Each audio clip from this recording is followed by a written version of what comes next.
나이가 들수록 마음이 더 무거워지는 순간이 찾아옵니다. 젊었을 때는 그렇게 흔들리지 않았던 일인데, 이제는 작은 말 한마디에도 밤잠을 설치고 누군가의 표정 하나에도 괜히 마음이 쿵하고 내려앉습니다. 그런데 말이죠. 많은 분들이 이렇게 말합니다. 내가 약해져서 그래. 하지만 정말 그럴까요? 저는 그렇게 생각하지 않습니다. 마음이 무거워지는 진짜 이유는 약해진 게 아니라 너무 많은 것을 붙잡고 있기 때문입니다. 우리가 살아오며 쌓아온 경험, 관계, 기대, 미련, 억울함 같은 것들이 나도 모르게 마음 한구석을 차지하고 시간이 지날수록 그것이 점점 더 무게가 되어 내려앉는 것이죠. 이 이야기를 시작하기 전에 한 어르신의 고백이 떠오릅니다. 젊을 땐 무식해서 편했고 나이 드니 아는 게 많아져서 더 힘들어. 이 말이 참 깊습니다. 나이가 들수록 삶의 무게는 줄어들지 않고 오히려 생각의 무게가 더해지는 것 같습니다. 그래서 저는 오늘 이 이야기를 통해 여러분의 어깨 위에 올라앉은 그 무게를 함께 살펴보고 조금이라도 내려놓을 수 있도록 돕고 싶습니다. 우리는 늘 괜찮다고 말하지만 사실은 괜찮지 않은 날이 더 많습니다.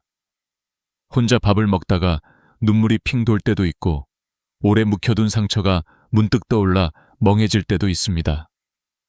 그런데 신기하게도 그 대부분의 고통은 지금 일어나고 있는 일이 아니라 이미 지나간 일 또는 아직 오지 않은 일에서 옵니다.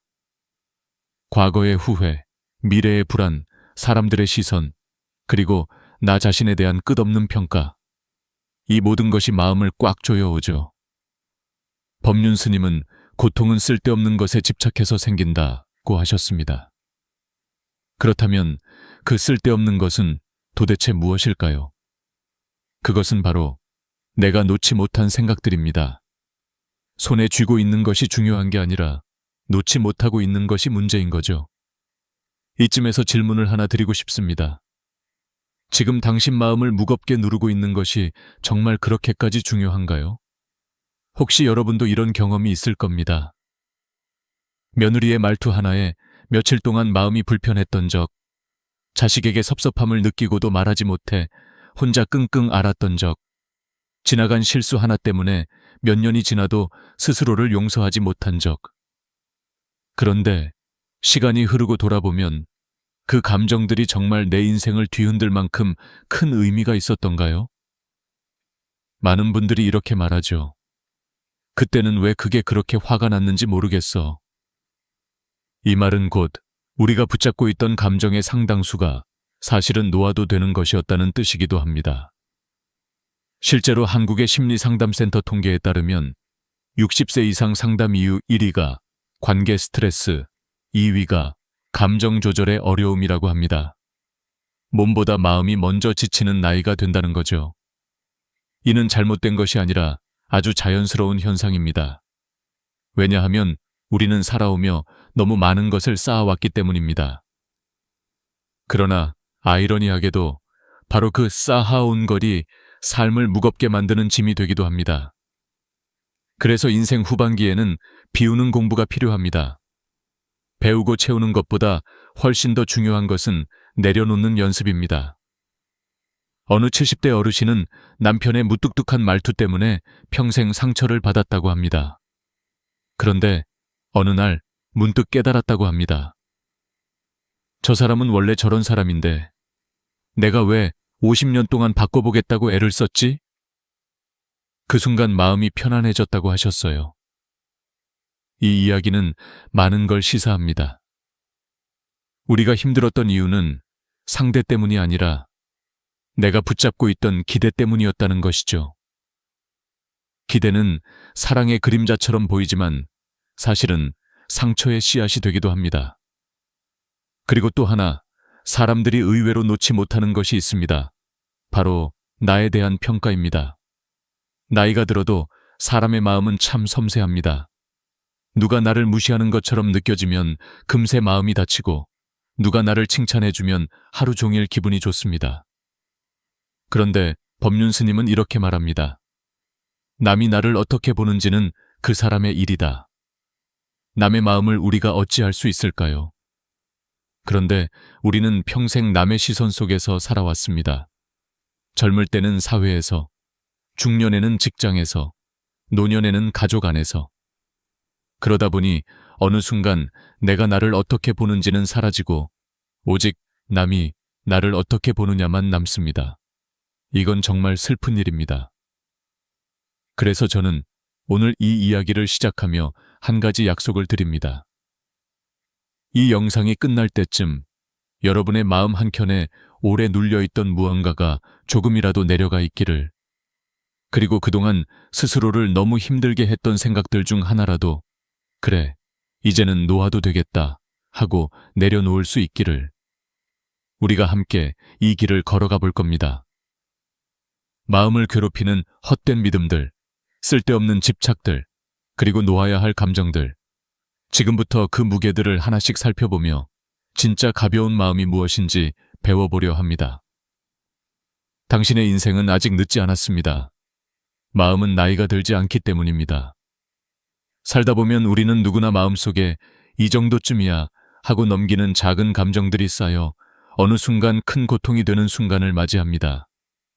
그런데 그 고통의 실체를 하나씩 들여다보면 놀랍게도 대부분이 현실이 아니라 내가 만든 착각, 내가 붙잡고 있는 헛된 믿음들입니다. 법륜 스님은 이런 마음의 함정들을 쓸데없는 집착이라고 표현하셨습니다. 그런데 많은 분들이 아니, 나는 아무것도 욕심내지 않고 조용히 살고 있는데 무슨 집착이냐고 말합니다. 하지만 평범한 일상 속에도 마음을 갉아먹는 집착은 얼마든지 숨어 있습니다. 그 대표적인 것이 바로 남의 시선, 과거에 대한 후회, 끝없는 비교, 기대, 욕망, 그리고 관계에 대한 오해입니다. 먼저 한국인들이 가장 자주 빠지는 첫 번째 함정은 남이 나를 어떻게 볼까 지나치게 의식하는 마음입니다. 특히 50, 80대 분들은 젊은 시절부터 체면, 예의, 남의 눈이라는 문화 속에서 살아왔습니다.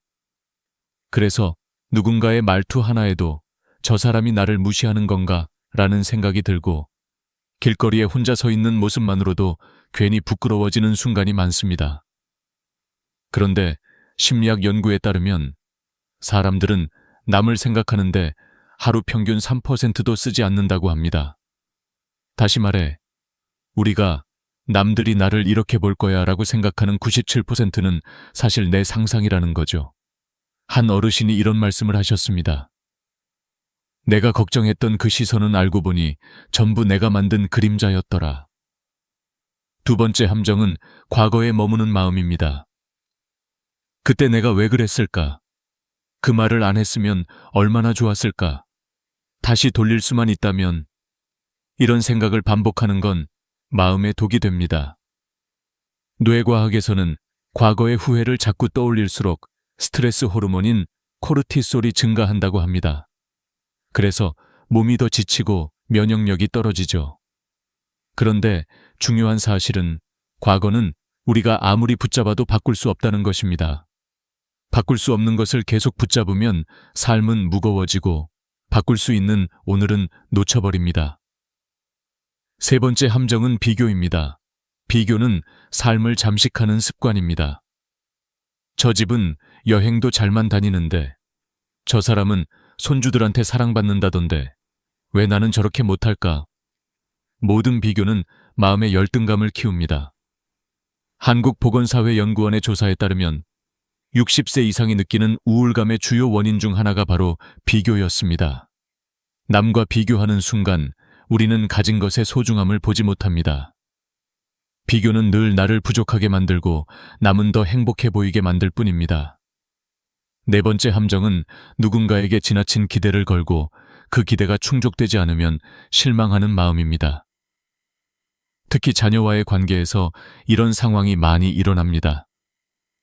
이번엔 아들이 꼭 와주겠지. 며느리가 이번 생일만큼은 챙겨주겠지. 남편이 이번엔 알아주겠지. 하지만 사람은 내가 원하는 대로 움직이지 않습니다. 한 70대 어머니가 이런 말씀을 하신 적이 있습니다. 기대하면 실망하고 기대 안 하면 감사하게 되더라. 이것이 참된 지혜입니다. 다섯 번째는 조금만 더라는 끝없는 욕망입니다. 조금만 더 모으면, 조금만 더 건강해지면, 조금만 더 편해지면. 하지만 그 조금만은 끝이 없습니다.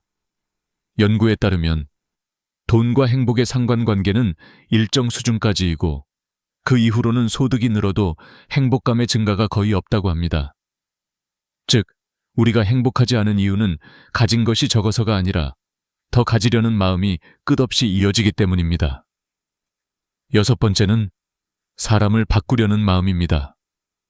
남편이 조금만 다정했으면, 아들이 말이라도 좀 예쁘게 했으면, 며느리가 조금만 이해심이 있었으면.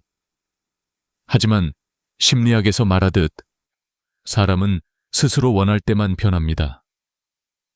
바꾸려 해도 바뀌지 않는 것은 나이가 들어서가 아니라 그 사람의 성격과 방식대로 살아가기 때문입니다. 결국 마음이 상하고 실망하는 것은 내 기준을 상대에게 억지로 끼워 맞추려 했기 때문입니다. 이런 착각들이 반복되면 마음은 점점 지치고 작은 일에도 크게 흔들립니다. 그런데 여기서 중요한 사실이 하나 있습니다. 이 착각들은 모두 내 밖이 아니라 내 안에서 만들어진다는 겁니다. 남이 나를 괴롭게 만드는 것이 아니라 내가 만든 생각이 나를 괴롭게 합니다. 그래서 법륜 스님은 말합니다. 문제는 밖에 있는 것이 아니라 그 문제를 바라보는 당신의 방식에 있다. 이쯤에서 한 가지 질문을 드리고 싶습니다.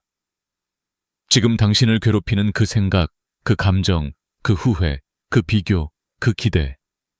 정말 지금 이 순간도 붙잡고 있어야 할 만큼 중요한가요?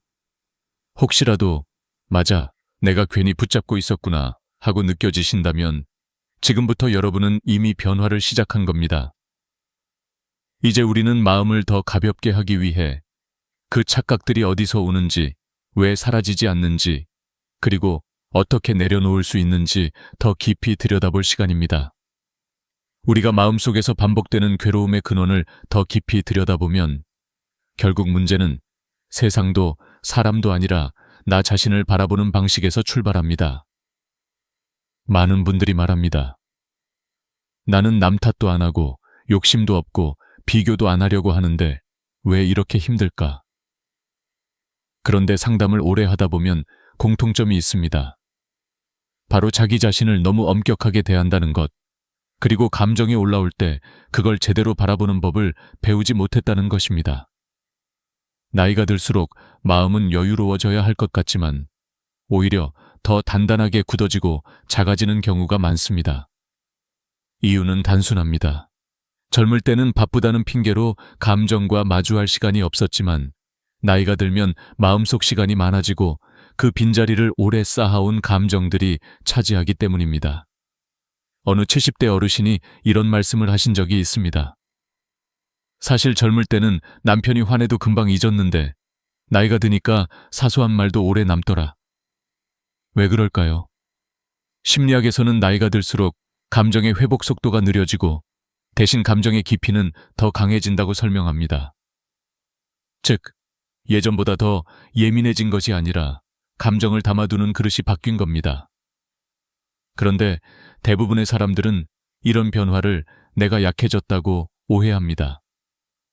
사실은 약해진 게 아니라 감정을 다루는 방식이 예전과 같기 때문에 더 힘들어지는 것입니다.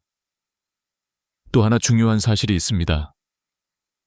많은 분들이 평생을 나는 괜찮아 보이려는 삶을 살아왔습니다. 가족에게 강해 보여야 했고, 자식에게 의지가 되어야 했고, 사회에서는 빈틈없는 어른으로 보이기 위해 애를 썼습니다. 그렇게 살다 보니 진짜 나의 감정은 뒤로 밀려났습니다. 그리고 이제는 조금만 상처받아도 내가 왜 이렇게 약해졌지? 라는 자책이 따라붙습니다. 하지만 법륜 스님은 이렇게 말합니다. 자기를 있는 그대로 바라보는 사람이 가장 강한 사람이다. 그런데 있는 그대로 나를 바라본다는 게 말처럼 쉽지 않습니다.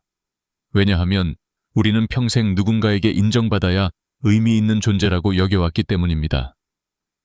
특별히 한국 세대는 성공해야 가치 있다, 참아야 덕이다, 남에게 인정받아야 잘 사는 것이다 라는 기준 속에서 자라왔습니다. 그래서 나이가 들어도 자신의 가치를 남의 반응으로 판단하게 됩니다. 자식이 연락을 자주 하면 좋은 부모, 연락이 뜸하면 부족한 부모라고 생각합니다. 며느리가 예의를 차리면 존중받는다고 느끼고 말투가 조금 차가우면 내가 무시당하는구나 라고 생각합니다. 하지만 이런 방식은 결국 마음을 지치게 만들 뿐입니다. 세계 노인 심리학 연구에서는 흥미로운 결과를 보여줍니다. 노년층의 정서적 고통의 70%는 현재의 상황이 아니라 내가 나를 평가하는 방식에서 온다고 합니다. 이는 즉 외부 문제보다 내면의 시선이 훨씬 큰 영향을 미친다는 뜻입니다. 그래서 마음이 평화로워지기 위해 가장 먼저 해야 할 일은 세상을 바꾸는 것이 아니라 자기 자신과의 관계를 다시 맺는 것입니다. 이 과정에서 중요한 것이 바로 자기 관찰, 셀프 observation입니다. 감정이 올라올 때 왜 나한테 이런 감정이 생겼지? 라고 한 템포 쉬고 들여다보는 것만으로 마음은 놀라울 정도로 가벼워집니다. 예를 들어 며느리의 말투가 서운할 때 단순히 저 사람은 나한테 예의가 없어라고 느끼는 것이 아니라 왜 나는 저 말투에 이렇게 흔들릴까? 그동안 쌓였던 감정이 오늘 터진 걸까? 혹시 내가 스스로를 너무 외롭게 만들고 있던 건 아닐까? 라고 바라보면 전혀 다른 해석이 가능합니다. 감정은 나에게 알려주는 신호이지 반드시 따라야 하는 명령이 아닙니다. 또 한 가지 중요한 점은 우리가 자주 남을 바꾸려는 마음을 갖는 이유도 사실 나를 있는 그대로 보기 어렵기 때문입니다. 남편이 변하지 않으면 내가 힘들다고 느끼고 자식이 나를 이해해주지 않으면 내 가치가 흔들리는 것처럼 여깁니다. 하지만 그 근원에는 스스로를 충분히 인정하지 못한 마음이 있습니다. 그래서 누군가에게 기대고 누군가가 나를 만족시키기를 바라게 되고 그 기대가 깨질 때 더 크게 아픕니다. 이쯤에서 한 가지 깨달음이 찾아옵니다. 우리가 진짜 내려놓아야 할 것은 사람도 상황도 아닙니다. 내가 만들어낸 나에 대한 오해입니다. 나는 외로운 사람이다. 나는 부족한 사람이다. 나는 인정받아야 가치 있는 사람이다. 나는 누군가의 사랑이 있어야 편하다. 이런 생각들이 결국 내 삶 전체를 가두고 있었던 것입니다. 그리고 이 생각들을 내려놓는 순간 놀랍게도 마음의 고통은 가벼워지기 시작합니다. 이제부터 우리는 나를 보는 눈을 바꾸는 법을 배우게 될 것입니다. 외부의 문제를 해결하려는 것보다 내 안의 렌즈를 바꾸는 것이 훨씬 빠르고 강력한 변화를 가져옵니다. 마음의 고통은 어떤 특별한 해결책이 필요한 것이 아닙니다. 단지 나를 바로 보는 법을 배우면 됩니다. 그리고 그 순간부터 관계도 달라지고 일상도 달라지고 무엇보다 마음이 달라집니다. 지금 이 순간 당신은 이미 그 변화를 향해 한 걸음을 내디뎠습니다. 우리는 평생 동안 행복은 조금만 더 가면 찾아올 것이다 라는 믿음을 품고 살아왔습니다. 자식이 자리 잡으면, 노후 자금이 어느 정도 모이면, 건강이 조금만 나아지면, 혹은 지금의 어려운 시기가 지나가기만 하면 그때쯤은 웃을 수 있지 않을까 하고 기대합니다.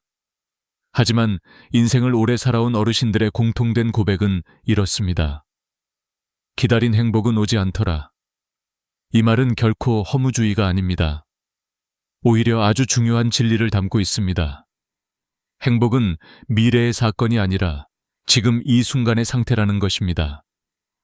법륜 스님은 행복은 먼 미래에 숨어 있는 것이 아니라 지금 마음이 열릴 때 찾아온다고 말씀하십니다. 이 말은 단순한 위로가 아니라 뇌과학에서도 증명된 사실입니다. 실제로 하버드 대학교의 성인 발달 연구에 따르면 인간의 행복은 환경보다 해석, 소유보다 태도, 미래의 목표보다 현재의 만족감에 훨씬 더 크게 좌우됩니다. 다시 말해, 상황이 좋아져야 행복해지는 것이 아니라 지금 이 순간을 받아들일 때 행복의 문이 열린다는 것입니다. 하지만 우리는 대부분 마음의 렌즈가 과거와 미래로 향해 있습니다. 과거의 실수, 상처, 후회는 여전히 마음 한쪽을 찌르고 있고 미래의 불안, 걱정, 가능성은 또 다른 무게가 되어 어깨에 내려앉습니다. 그 무게를 견디다 보니 정작 지금이라는 순간은 비어버립니다. 지금의 햇살, 지금의 바람, 지금 내 눈앞에 있는 사람, 이 모든 것이 지나쳐갑니다. 그래서 행복은 늘 내 삶의 옆을 스쳐 지나가기만 합니다. 한 80대 어르신에게 어느 날 질문을 드린 적이 있습니다. 선생님은 언제 가장 행복하셨나요? 오래 생각하던 그분은 이렇게 답하셨습니다. 행복한 줄 모르고 살던 때가 가장 행복했지. 이 말 속에는 우리의 삶이 담겨 있습니다. 우리는 행복을 특별한 순간에서 찾으려 하지만 사실은 일상 속 작은 장면들이 가장 따뜻한 행복을 만들어냅니다. 손주가 건넨 작은 메모지, 아침 햇빛에 반짝이는 창문, 식탁 위에 놓인 따뜻한 국 한 그릇. 이런 순간이 모여 하루를 만들고 하루가 모여 삶을 만듭니다. 그런데 우리는 늘 조금 더 큰 행복을 찾느라 이 소중한 조각들을 놓치고 있습니다. 또 하나 중요한 진실이 있습니다. 우리가 생각하는 행복의 조건, 돈, 건강, 관계, 성취, 이런 것들이 실제로는 행복의 절반도 채우지 못한다는 사실입니다. 영국 심리학회 연구에 따르면 행복을 결정하는 요소 중 40%는 마음가짐, 10%는 환경, 50%는 선택과 행동이라고 합니다. 즉, 건강이 조금 나빠져도, 돈이 조금 모자라도, 관계가 완벽하지 않아도 행복할 수 있는 여지는 충분히 남아있다는 뜻입니다. 그러나 많은 사람들은 환경이 완벽해야 행복할 수 있다고 착각합니다. 바로 이 착각이 우리를 평생 지치게 만드는 것입니다. 그리고 또 하나, 행복을 방해하는 대표적인 심리적 요소가 있습니다. 바로 나는 아직 준비가 안 됐다는 마음입니다. 많은 사람들이 행복을 미룹니다. 조금만 더 수고하면, 조금만 더 참으면, 조금만 더 기다리면 행복이 따라올 거라고 믿습니다. 하지만 실제로는 그 조금만은 평생 끝나지 않습니다. 결국 그 과정에서 중요한 시간이 흘러가고, 몸은 늙어가고, 관계는 멀어지고, 마음은 지쳐갑니다. 결국 어르신들이 말하죠. 행복을 미루는 동안 청춘도 기회도 다 지나가더라. 법륜스님은 이렇게 말씀하십니다. 행복은 지금을 인정하는 순간 시작된다. 이 말은 우리가 가진 오랜 착각을 뒤흔듭니다. 행복은 미래에서 우리에게 걸어오는 것이 아니라 지금 내가 선택하는 것입니다. 어떤 상황이든 오늘의 작은 기쁨을 발견할 수 있다면 그것이 바로 행복입니다. 그 기쁨은 돈이 없어도, 자식과 거리가 멀어도, 건강이 조금 부족해도 충분히 느낄 수 있는 것입니다. 심장내과 의사들의 연구에서도 한 가지 공통적인 결과가 나옵니다. 현재에 집중하는 사람일수록 혈압과 불안 수치가 낮고 수면의 질이 높다는 것입니다. 반대로 과거에 머물거나 미래 걱정이 많은 사람들은 만성 스트레스와 긴장으로 인해 면역력도 떨어지고 우울감이 깊어질 가능성이 높습니다. 즉, 지금 이 순간을 사는 것은 단순한 정신적인 위로가 아니라 몸을 지키는 건강한 선택이기도 합니다. 그렇다면 우리는 어떻게 해야 지금 이 순간을 살 수 있을까요? 바로 작은 순간을 놓치지 않는 연습, 내 감정을 있는 그대로 받아들이는 연습, 남과 비교하지 않는 연습입니다. 이런 작은 실천들이 쌓여 마음의 평화를 만들어냅니다. 행복은 멀리 있지 않습니다. 너무 멀리 찾느라 보지 못했을 뿐, 사실 늘 우리 곁에 있었습니다. 지금 이 순간 숨을 들이쉬고 내쉬는 것, 따뜻한 차 한 모금, 창밖으로 스며드는 햇빛, 누군가 건넨 짧은 안부 인사. 이 평범한 순간들이 바로 당신의 행복입니다. 지금 이 순간을 다시 바라보는 것이 바로 새로운 삶의 시작입니다. 행복이 지금 이 순간에 있다는 사실을 깨닫고 나면 다음으로 중요한 것은 그 행복을 지켜낼 습관입니다. 마음은 조금만 방심해도 다시 과거로 끌려가고 비교로 흔들리고 기대 때문에 상처받고 걱정으로 무거워지는 존재이기 때문입니다. 그래서 인생 후반기일수록 마음 사용법을 새롭게 익혀야 합니다. 많은 어르신들을 상담하면서 제가 느낀 것은 마음이 평온한 분들에게는 공통적인 3가지 습관이 있다는 점입니다. 그리고 놀랍게도 이 습관들은 누구나 어렵지 않게 실천할 수 있으며 하루를 얼마나 다르게 만드는지 눈에 띄게 드러납니다. 지금부터 그 3가지 습관을 하나씩 깊이 들여다보겠습니다. 첫 번째 습관은 오늘 하루를 소중히 바라보는 마음입니다. 언뜻 들으면 너무 단순하고 당연해 보이지만 실제로는 대부분의 사람들이 한 번도 제대로 실천해 보지 못한 습관입니다. 아침에 눈을 떴을 때 몸이 크게 아프지 않다는 사실, 창문 너머로 빛이 들어온다는 사실, 밥을 씹을 수 있고 걸을 수 있고 누군가와 대화를 나눌 수 있다는 사실을 기적처럼 느끼는 것. 이 단순한 마음가짐이 삶의 질을 얼마나 바꿔놓는지 상상 이상입니다. 실제로 서울대 노년행복연구팀의 조사에 따르면 매일 아침 감사할 것을 떠올리는 노년층은 우울감이 42% 감소하고 불안지수가 35% 개선된다고 합니다. 그만큼 생활 속 감사가 마음의 안정에 미치는 효과는 매우 큽니다. 한 75세 어르신은 이런 말씀을 하셨습니다. 예전엔 내가 잃어버린 것만 보였는데 지금은 내가 아직 가진 것들을 보려고 해. 그랬더니 마음이 훨씬 편해졌지. 이 말은 단순한 위로가 아니라 삶을 바꾸는 법칙입니다. 보는 관점이 바뀌는 순간 하루가 달라집니다. 두 번째 습관은 내 감정과 반응을 알아차리는 연습입니다. 많은 분들이 내가 화내고 싶어서 화를 내는 게 아니다. 내가 서운해지고 싶어서 서운한 게 아니다 라고 말합니다. 맞습니다. 감정은 통제가 아니라 반응에 가깝습니다.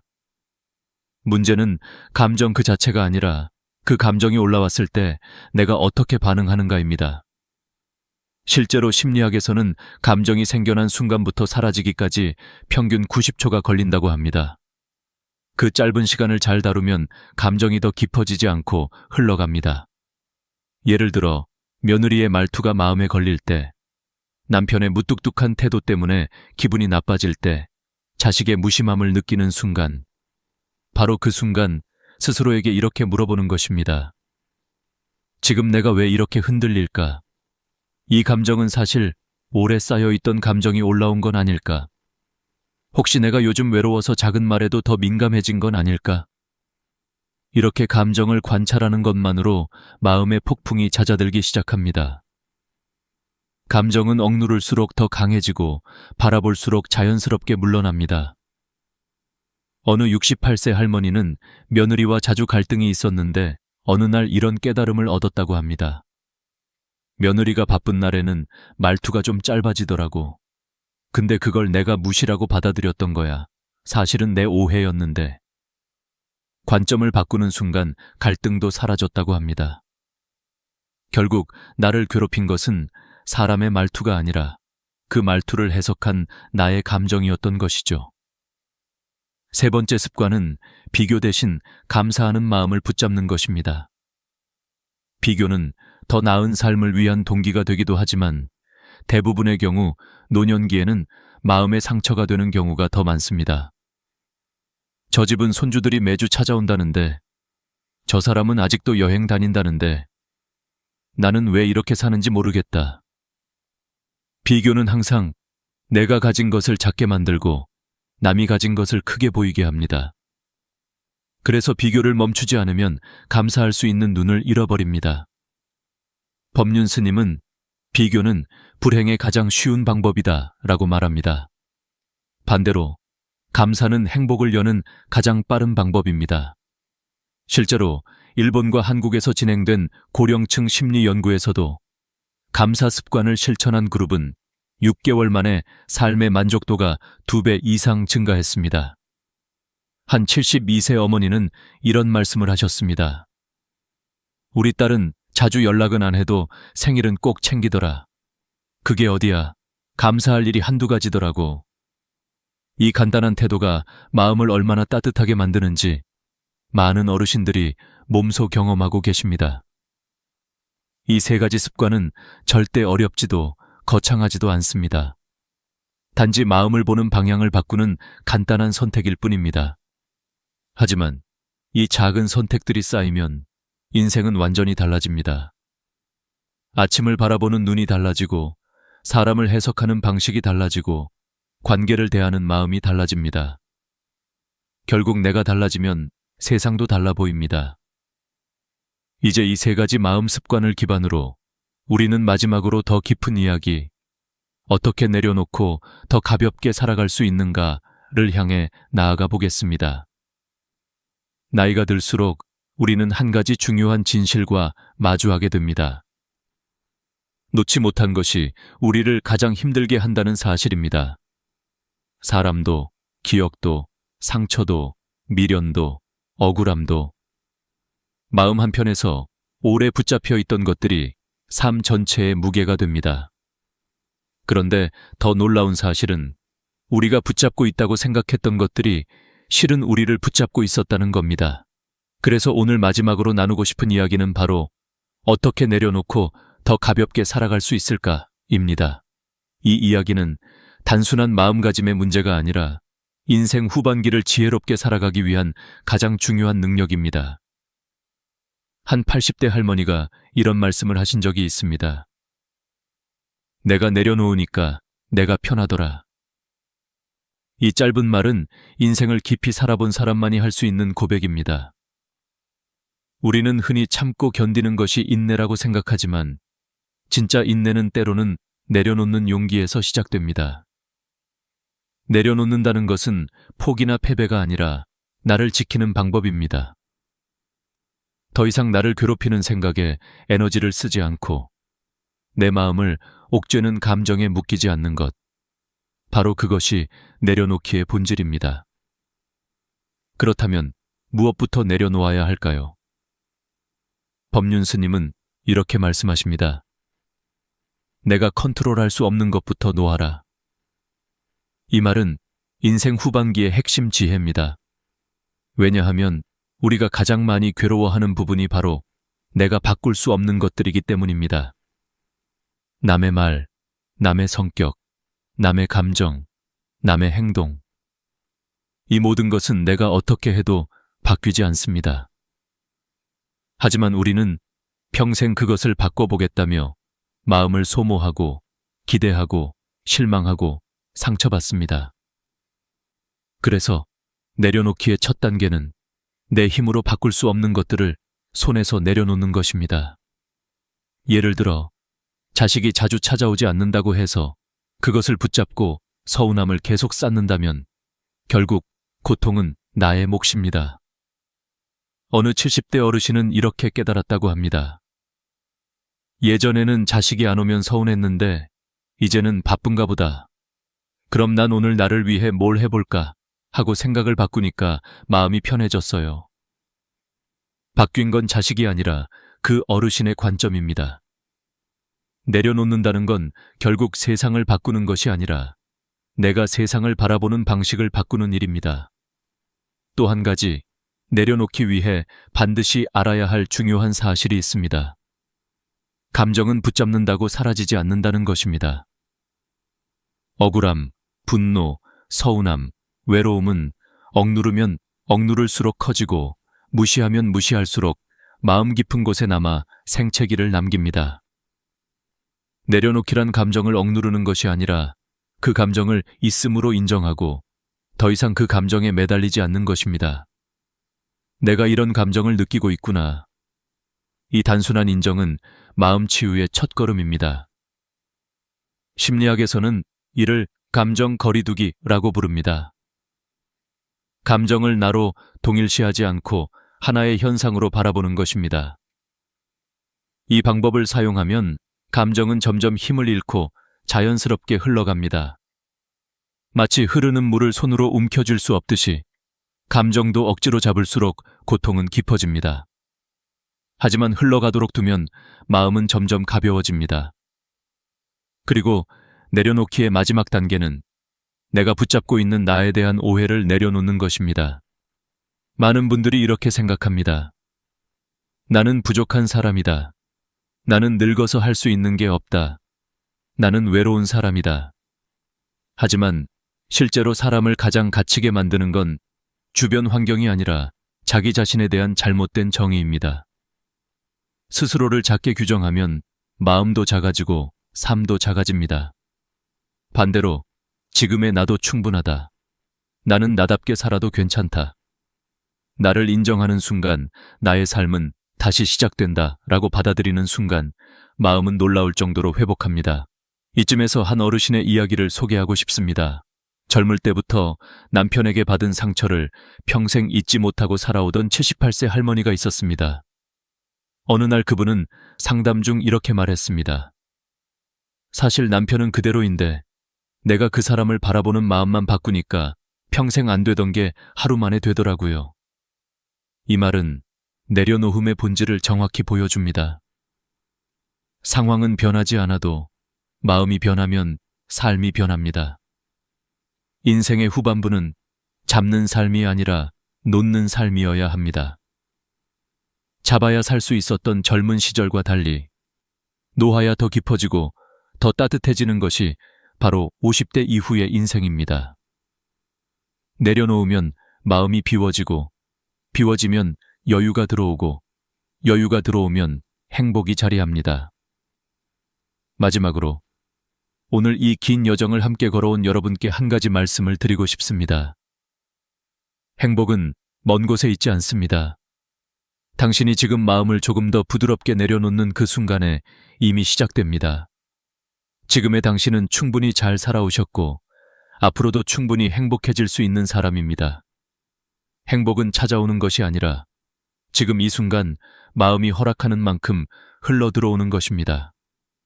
이 영상이 당신 마음에 작은 따뜻함이라도 불어넣었다면 그것만으로도 오늘은 의미 있는 하루입니다.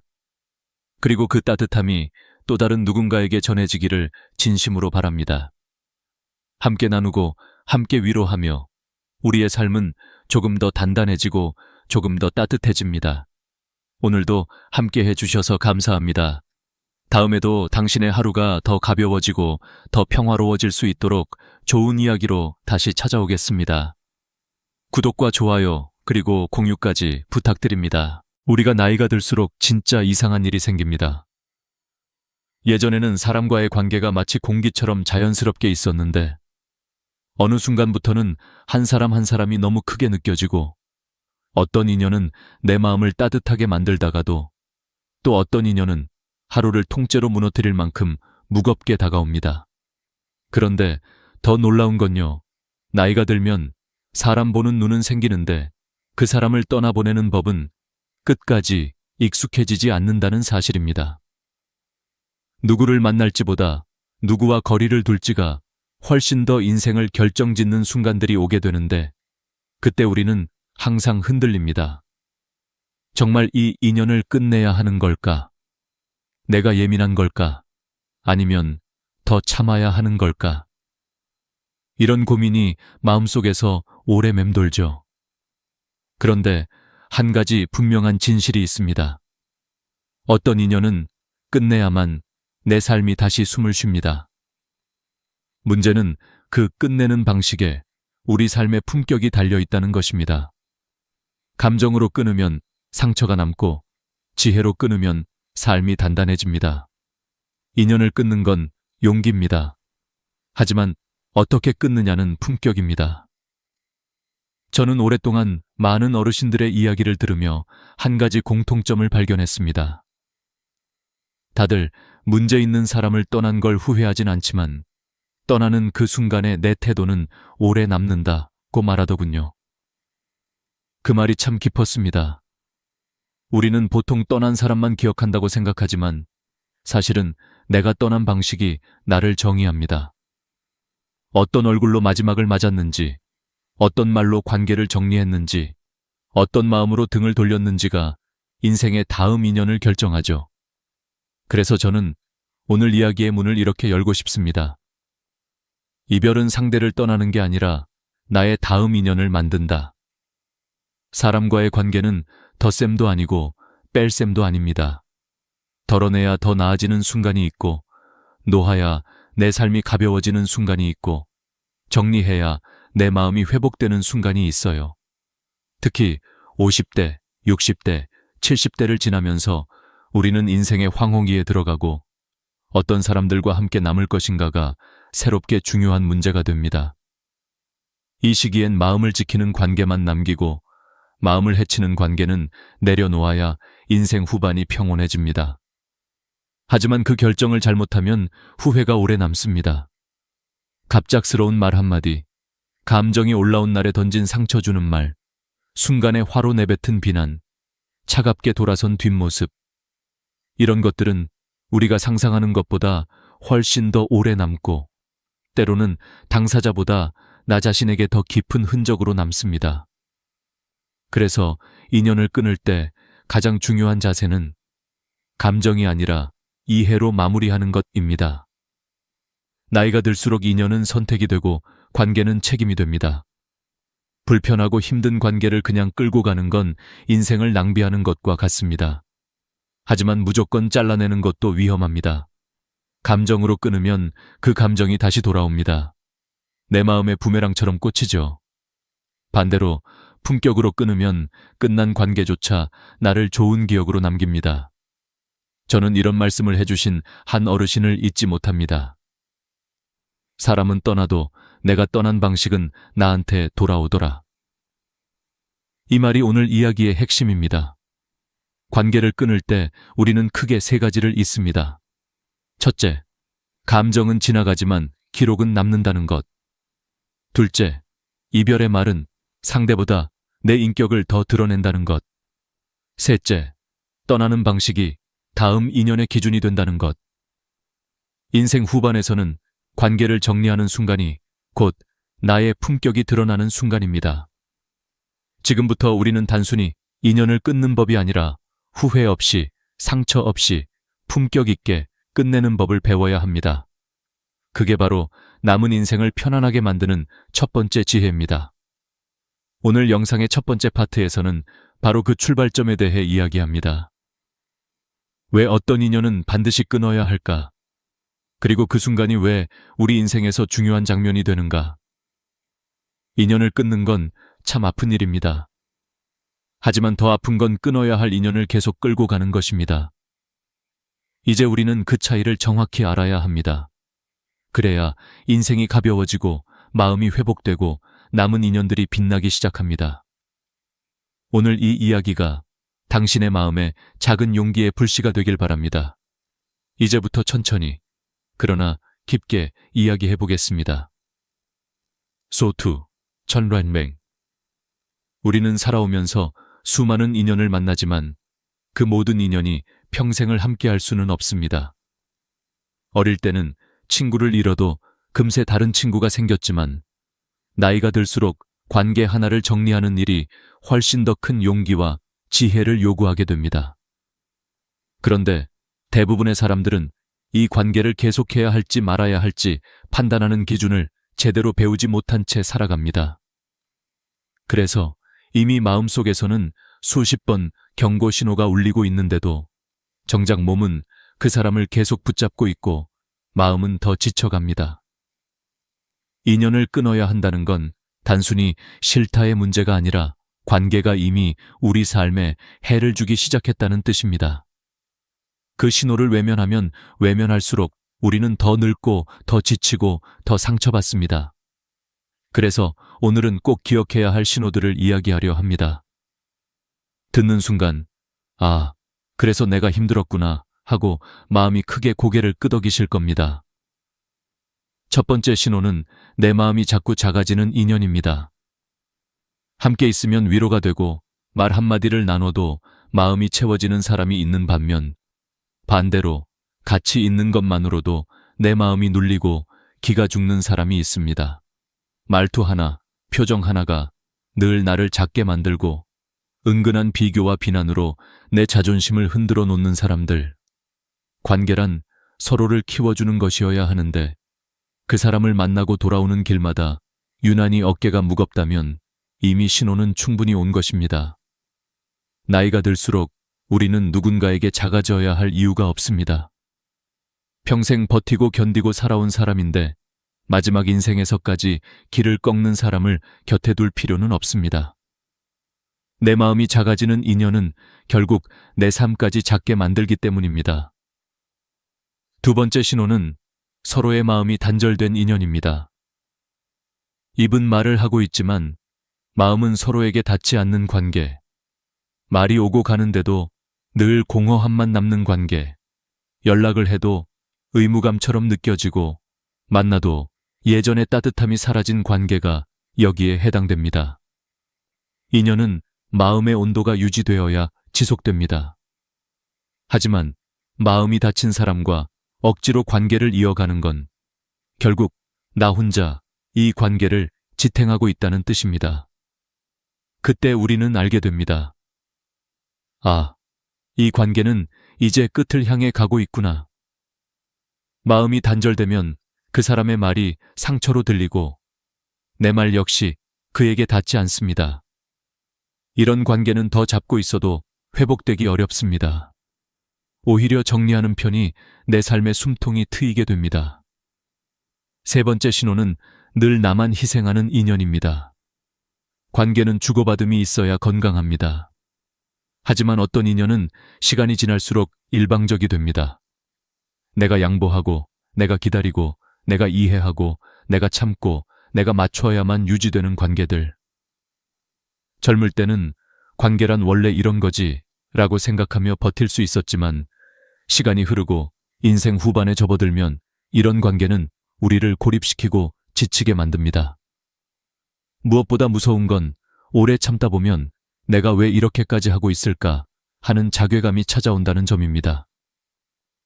관계는 서로에게 도움이 되어야 하지 한 사람의 희생 위에서 유지되는 것은 결코 건강한 인연이 아닙니다. 내 삶의 균형을 무너뜨리는 인연은 과감히 내려놓는 것이 지혜입니다. 네 번째 신호는 내 삶의 에너지를 빼앗아가는 인연입니다. 어떤 사람은 말 한마디만 들어도 기운이 빠지고 만나기 전부터 이미 마음이 피곤해지고 대화를 마치고 돌아오는 길에 혼자 한숨이 새어나옵니다. 반대로 따뜻한 사람을 만나면 그날 하루가 환해지고 기운이 살아납니다. 이것은 과장이 아닙니다. 실제로 심리학에서는 이를 에너지 드레인 관계라고 부르며 50대 이후의 인간관계 만족도에 큰 영향을 미치는 요소로 꼽습니다. 한 연구에서는 이런 관계를 1년 이상 지속하면 수면의 질과 기억력까지 떨어지는 것으로 나타났습니다. 즉, 나를 소진시키는 인연을 잡고 있는 건 단순한 감정 문제가 아니라 건강 문제이기도 합니다. 내 에너지가 계속 빠져나가는 인연이라면 그 관계는 이미 오래전에 경고등이 켜진 것입니다. 다섯 번째 신호는 내 삶을 반복적으로 흔드는 인연입니다. 다툼이 잦고 화해해도 다시 상처받고 믿어도 배신당하고 약속해도 지켜지지 않고 마음을 줘도 돌아오는 게 없는 관계. 이런 인연은 결코 우연이 아닙니다. 패턴입니다. 나이가 들수록 반복되는 상처는 더 깊은 흉터가 됩니다. 인연이라는 이름으로 포장되어 있지만 실은 내 삶을 흔드는 바람 같은 존재일 뿐입니다.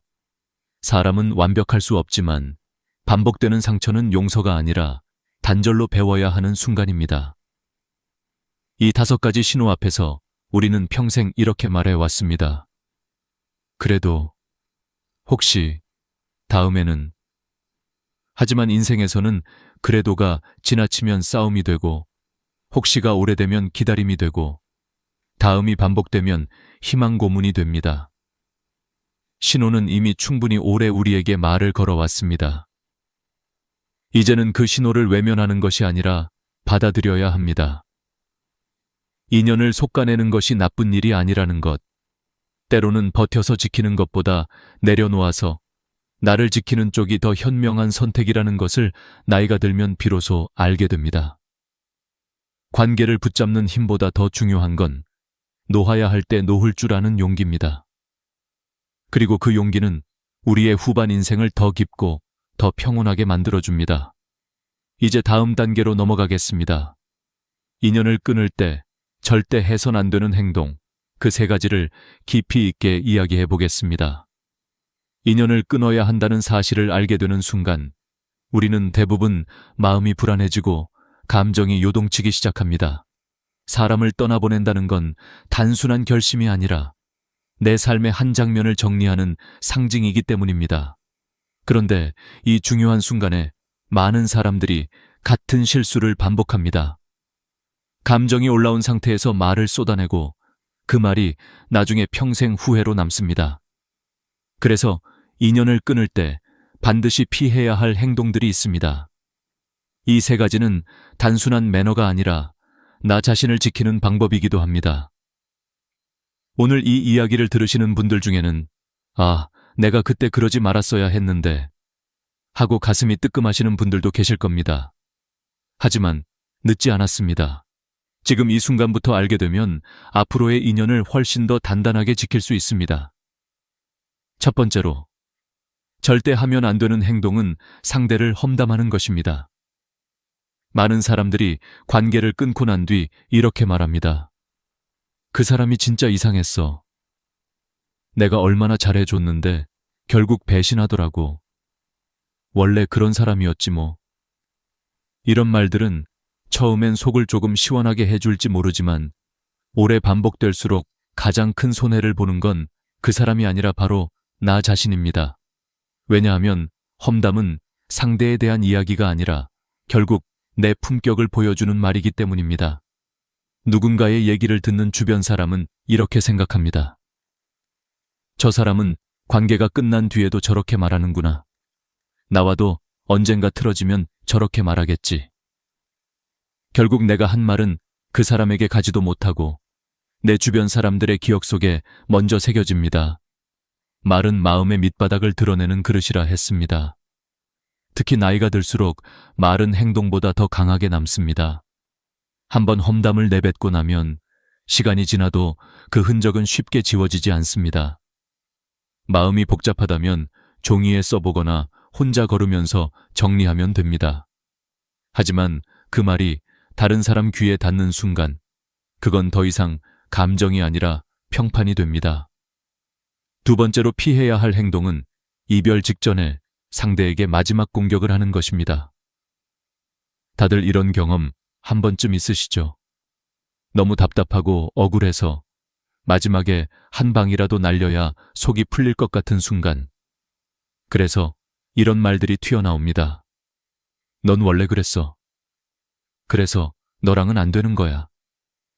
나는 참았는데 너는 정말 아니다. 이 말들은 순간적으로 내가 이긴 것 같고 내 감정을 조금 정리해주는 것처럼 느껴질 수도 있습니다. 하지만 나중에 돌아보면 그 말 한마디가 나의 오랜 이미지와 인격을 망칠 수 있습니다. 사람은 좋은 기억보다 마지막의 말을 더 오래 기억합니다. 아무리 예전엔 서로 웃고 지냈어도 마지막 순간에 내뱉은 독한 말 한 줄이 모든 기억을 덮어버립니다. 특히 인생의 후반에서 이런 말투를 남기는 건 스스로에게도 큰 상처가 됩니다. 떠날 때 가장 중요한 건 이깁니다. 화내며 떠나는 사람보다 조용히 정리하고 떠나는 사람이 훨씬 더 강한 사람입니다. 떠나는 순간의 말은 감정이 아니라 삶의 품격으로 남기 때문입니다. 세 번째로, 절대 하면 안 되는 행동은 감정적으로 결정하는 것입니다.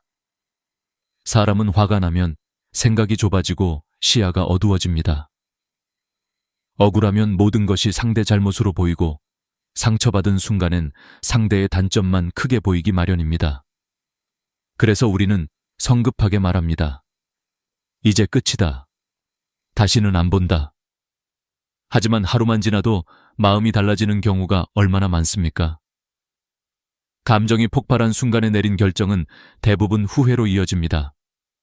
실제로 심리학에서도 분노 상태에서 내리는 관계적 결정의 70%가 나중에 번복되고 그중 많은 경우가 그때만 아니었으면 괜찮게 유지될 관계였다고 분석됩니다. 감정은 바람처럼 지나가지만 그때 내린 결정은 현실로 남습니다. 그래서 저는 늘 이렇게 말씀드리고 싶습니다. 감정이 흔들릴 땐 결정하지 마세요. 하루를 보내고 하룻밤 자고 마음이 고요해진 다음 다시 생각해 보세요. 그때 비로소 보입니다. 이 인연이 정말 끝내야 할 인연인지 아니면 단지 내가 상처받아 흔들리고 있는 순간인지를. 급하게 말하고 급하게 등을 돌리는 이별은 상대를 벌 주는 것처럼 보이지만 사실 가장 크게 벌받는 건 나 자신입니다. 우리가 인생에서 후회하는 건 사람을 떠났기 때문이 아니라 그 순간의 감정으로 떠나버렸기 때문입니다. 그래서 관계를 정리할 때 가장 필요한 건 감정이 아니라 지혜입니다. 감정이 많으면 판단이 흐려지고 지혜가 있으면 감정이 잦아듭니다. 인연을 떠나보낼 땐 반드시 평온한 상태에서 결정해야 합니다. 그럴 때 우리는 후회가 없습니다. 그럴 때 떠나는 인연도 나를 미워하지 않고 남아있는 인연도 나를 신뢰합니다. 결국 이별의 품격은 다음 인연을 결정짓는 문이 됩니다.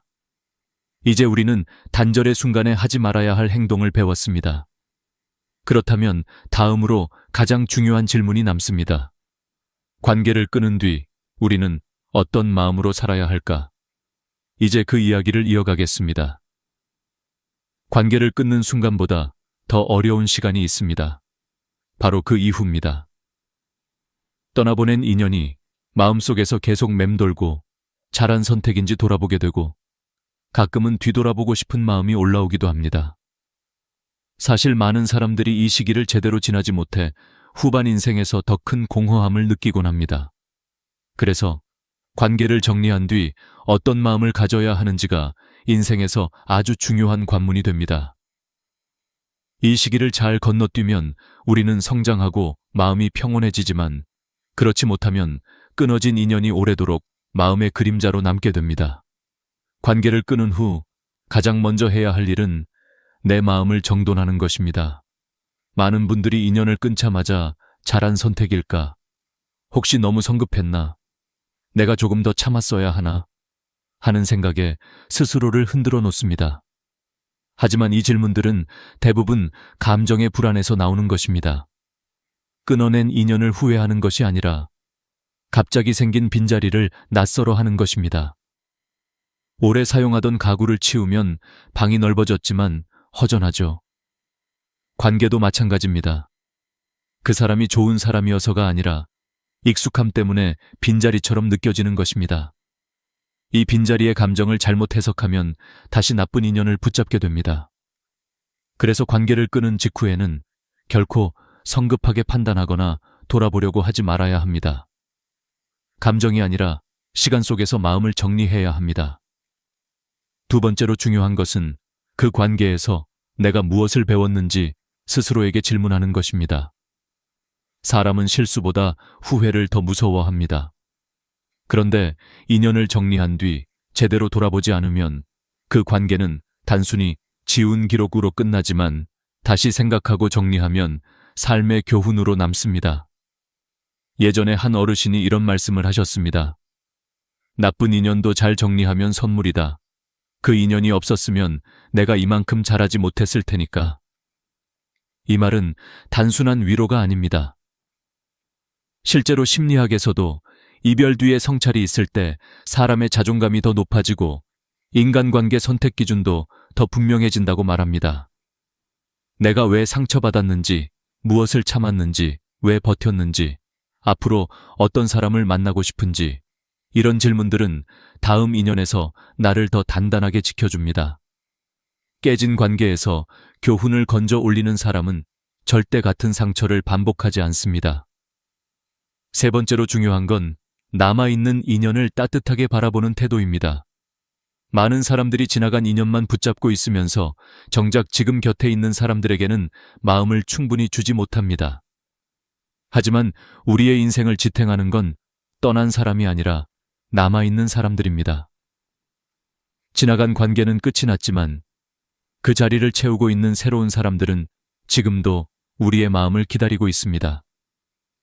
지나간 인연을 떠올리느라 지금의 인연을 놓치면 결국 우리 삶은 공허해집니다. 인연을 잘 정리하는 사람일수록 현재의 사람들을 더 깊이 아끼는 법을 알고 있습니다. 그들은 과거에 묶이지 않고 현재에 감사하며 새로운 인연을 향해 마음을 열 준비가 되어 있습니다. 이 태도야말로 인생 후반에서 가장 아름다운 품격입니다. 네 번째로 필요한 자세는 과거의 상처를 새로운 사람에게 가져가지 않는 것입니다. 인연을 끊은 후 많은 분들이 다시 누군가와 관계를 맺기를 두려워합니다. 또 상처받으면 어쩌지? 또 배신당하면 어쩌지? 이런 두려움은 자연스러운 감정이지만 문제는 그 두려움이 새로운 사람을 가리고 마음을 닫게 만든다는 것입니다. 새로운 인연이 내게 다가와도 경계만 하고 마음을 내어주지 못하면 결국 좋은 사람도 스쳐 지나가게 됩니다. 상처를 한번 겪었다고 해서 세상 모든 인연이 나쁜 건 아닙니다. 오히려 그 상처 때문에 우리는 더 지혜로워졌고 더 좋은 사람을 알아볼 눈이 생겼습니다. 그러니 과거의 그림자를 새 인연에 덮어 씌우지 마세요. 그 인연은 과거와는 전혀 다를 수 있습니다.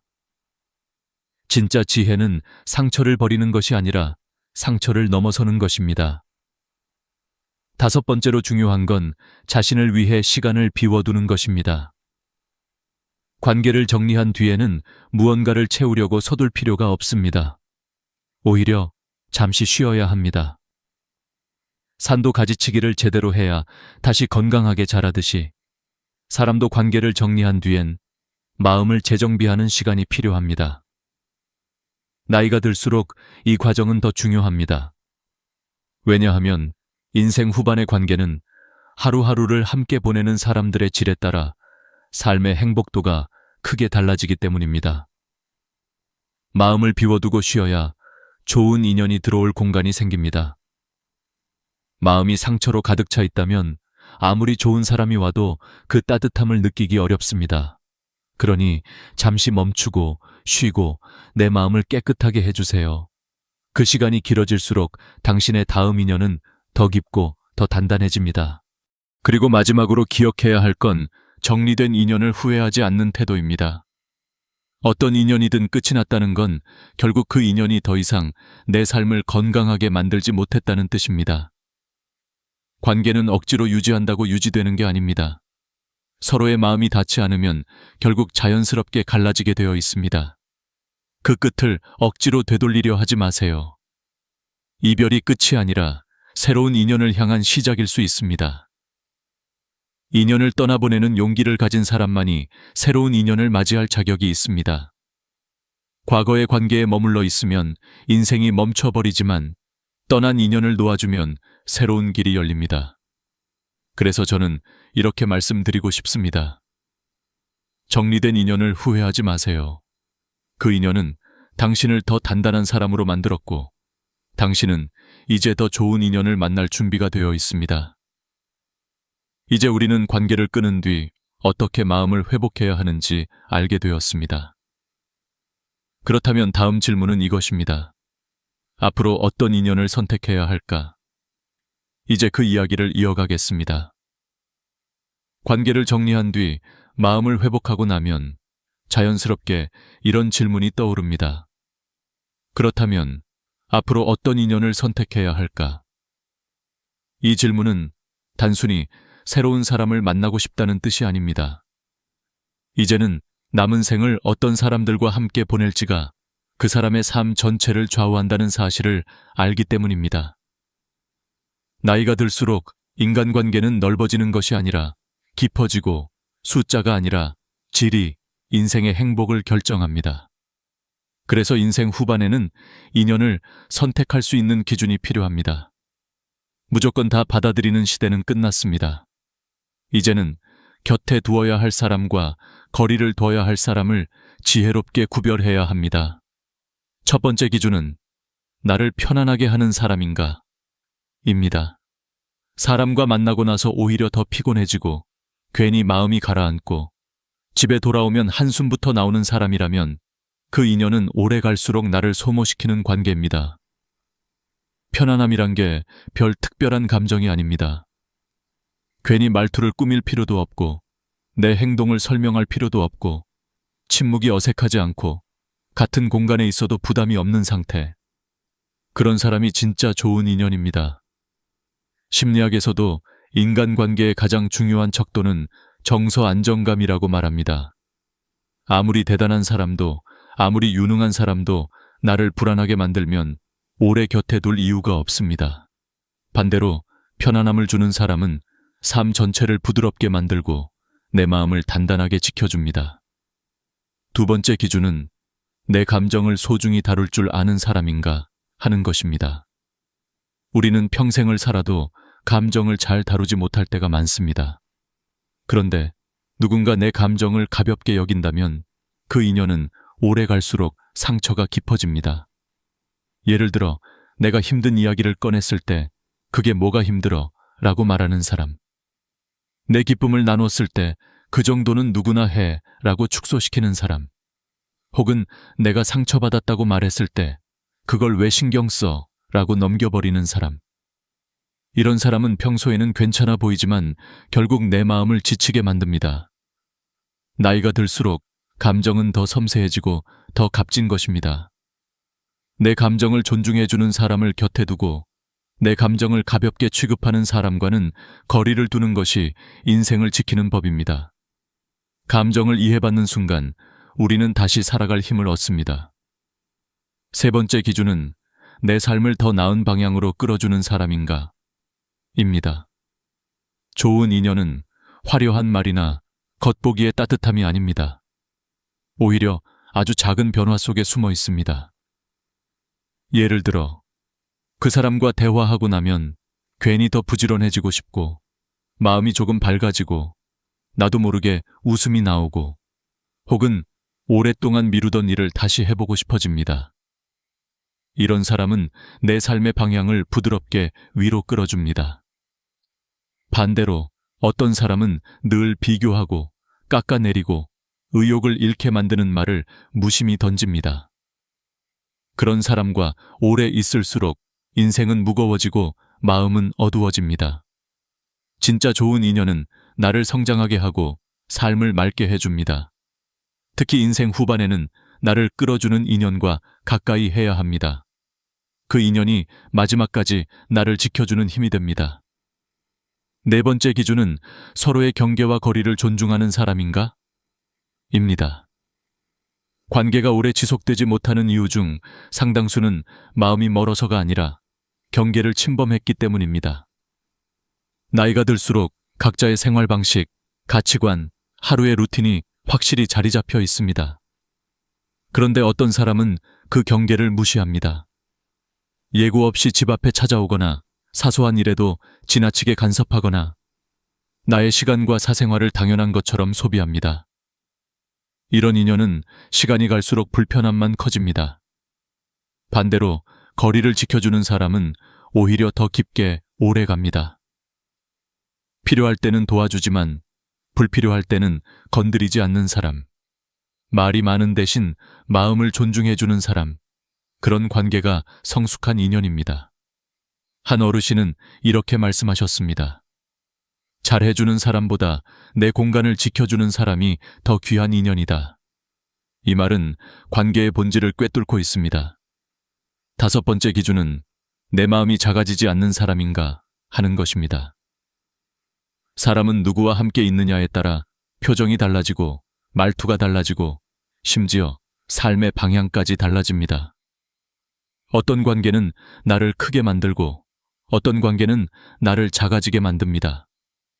늘 평가하고 지적하고 나를 낮추게 만드는 인연이라면 그 관계는 이미 오래전에 역할을 다한 것입니다.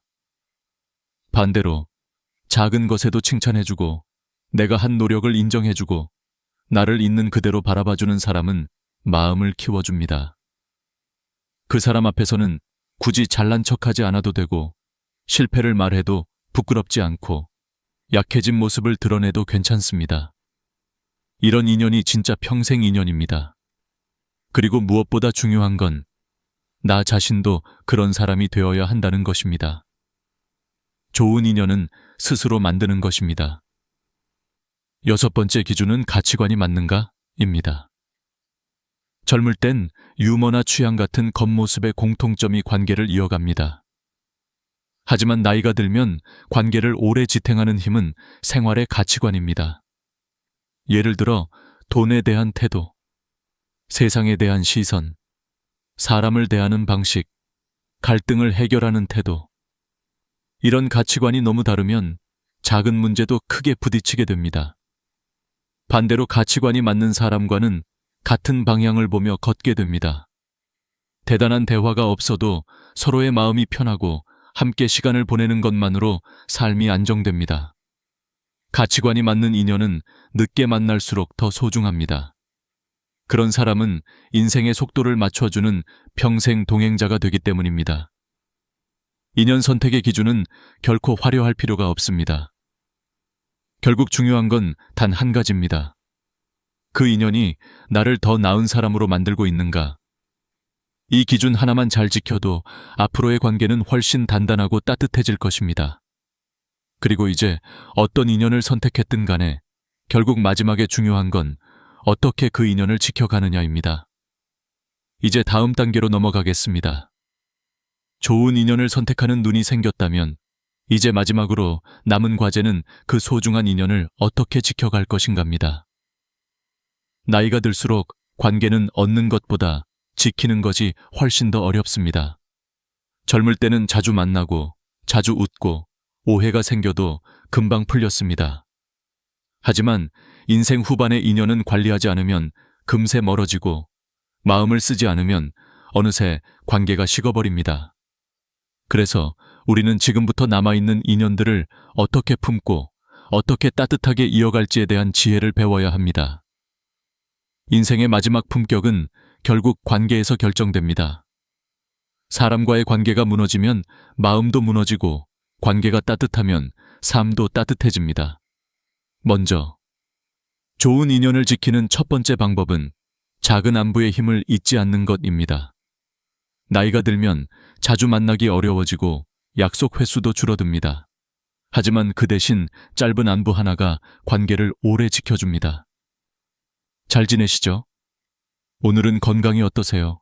문득 생각이 나서 연락드렸어요. 이런 말은 대단한 것이 아닙니다. 하지만 그 한 문장이 상대의 하루를 밝히고 관계의 끈을 다시 묶어줍니다. 실제로 심리학 연구에서도 인간관계가 오래 유지되는 가장 강력한 요소 중 하나가 가벼운 접촉이라는 결과가 있습니다. 자주 만나지 않아도 적당한 빈도의 안부 한 번이면 관계는 끊어지지 않고 이어집니다. 나이가 들수록 누군가의 짧은 문자 한 줄이 큰 위로가 되기 마련입니다. 두 번째는 기대하지 않는 것입니다. 우리는 관계에서 상처를 받는 이유의 80%가 기대에서 비롯됩니다. 저 사람은 내 마음을 알겠지. 이 정도는 해주겠지.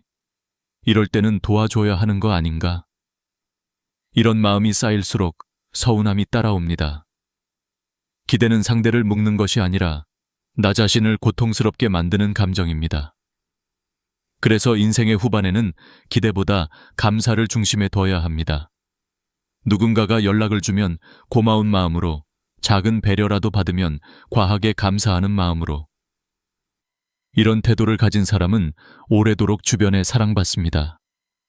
기대를 내려놓는 순간 인연은 훨씬 편안해지고 상처가 크게 줄어듭니다. 이것이 성숙한 관계의 바탕입니다. 세 번째는 내가 먼저 주는 사람이 되는 것입니다. 나이가 들수록 우리는 받는 것보다 주는 것에 더 큰 기쁨을 느끼게 됩니다. 누군가에게 도움을 주고 시간을 내어주고 작은 선의를 건네고 당신을 생각하고 있습니다 라는 마음을 표현하는 것. 이런 행동들은 결국 내 삶의 따뜻함으로 돌아옵니다. 인간관계는 절대 단방향으로 유지되지 않습니다. 내가 조금이라도 먼저 주면 상대는 그 마음을 평생 기억합니다. 상대가 먼저 다가오기를 기다리는 사람보다 내가 먼저 손을 내밀 줄 아는 사람이 더 많은 인연과 행복을 얻습니다. 오래 두고 만나는 어르신분들을 보면 공통점이 하나 있습니다. 그들은 언제나 먼저 주는 사람이라는 것입니다. 마음이 넓은 사람, 먼저 다가가는 사람에게 좋은 인연이 모입니다. 네 번째는 용서를 해두는 마음을 준비하는 것입니다. 관계에서 오해는 반드시 생기고 서운함은 피할 수 없습니다. 하지만 나이가 들어갈수록 이 서운함을 오래 끌면 관계는 자연스럽게 멀어집니다. 그래서 늦은 나이의 관계는 용서가 핵심입니다. 잘못한 것을 무조건 넘어가라는 의미가 아닙니다. 단지 그 일에 내 마음을 갉아먹지 않겠다는 태도입니다. 용서는 상대를 위한 것이 아니라 나를 위한 선택입니다. 마음속에서 오래 묵혀두면 관계는 물론이고 건강에도 좋지 않습니다. 연구에 따르면 오래된 분노와 원망은 심장 질환과 불면증, 면역력 저하와 깊게 연관되어 있다고 합니다. 결국 용서는 관계를 지키는 지혜이자 내 삶을 지키는 치유입니다. 다섯 번째는 말을 따뜻하게 선택하는 것입니다. 관계는 말로 시작해 말로 무너지고 말로 다시 살아납니다. 특히 인생 후반에는 말투 하나가 그 사람의 품격이 됩니다. 어떤 말이든 부드럽게 끝내는 사람은 어디에서나 사랑받습니다. 그럴 수도 있겠네요. 그 말 들으니 제가 배우게 되네요. 이해해보려고 노력해볼게요. 이런 말 한 줄이 상대의 마음을 열고 관계를 따뜻하게 만듭니다. 갈등이 생겼을 때도 마찬가지입니다. 상대를 이기려고 하지 말고 상대를 설득하려 하지 말고 내 마음을 차분히 전달하면 관계는 훨씬 부드럽게 흘러갑니다. 말투는 결국 내 인생 태도입니다. 따뜻한 말을 쓰는 사람에게 따뜻한 인연이 모입니다. 여섯 번째는 잃어버린 인연을 붙잡지 않는 지혜입니다. 어떤 관계는 아무리 노력해도 다시 이어지지 않습니다. 서로의 방향이 달라졌거나 마음의 온도가 변했거나 이미 더 이상 함께 갈 이유가 사라졌기 때문입니다. 이런 인연을 억지로 끌고 가면 내 삶이 더 힘들어집니다. 이미 떠난 사람에게 마음을 쓰지 말고 남아있는 사람을 소중히 바라보는 것. 이것이 진짜 지혜입니다. 떠난 인연에 매달릴수록 지금 내 곁에 있는 소중한 사람을 놓치게 됩니다. 인생은 다시 돌아오지 않는 시간의 연속입니다. 이미 지나간 인연을 붙잡기보다 지금 내 손 안에 있는 인연을 따뜻하게 잡는 사람이 결국 행복을 얻습니다. 마지막으로 인생 후반의 가장 중요한 관계는 나 자신과의 관계입니다. 남은 인연을 지키는 법은 사실 나 자신을 잘 지키는 것에서 출발합니다. 내가 건강해야 관계도 유지되고 내가 마음이 평온해야 인연도 따뜻하게 이어집니다. 인생의 마지막 품격은 겉모습이 아니라 마음의 정돈에서 드러납니다. 나를 아끼고 내 감정을 잘 돌보고 나 스스로를 따뜻하게 대하는 사람은 어떤 인연 속에서도 무너지지 않습니다. 그리고 그런 사람에게는 좋은 인연이 자연스럽게 걸어옵니다. 사람은 비슷한 온도를 가진 사람끼리 이어지기 때문입니다. 이제 우리는 알게 되었습니다. 인연을 선택하는 것도 중요하지만 남은 인연을 따뜻하게 지키는 것이 더 중요한 일이라는 것을. 인생의 마지막까지 함께할 사람은 많지 않습니다. 그래서 그 몇몇 사람을 깊게 품으며 살아가는 것이 성숙한 삶의 모습입니다. 관계는 오래될수록 더 귀해지고 시간이 흐를수록 그 가치가 더 빛납니다. 당신의 삶을 따뜻하게 해주는 사람들, 당신을 편안하게 만들고 웃게 만드는 사람들. 그 사람들이 바로 인생의 마지막 품격을 지켜주는 인연입니다. 그 인연을 지키는 법을 알고 있는 사람은 외롭지 않습니다.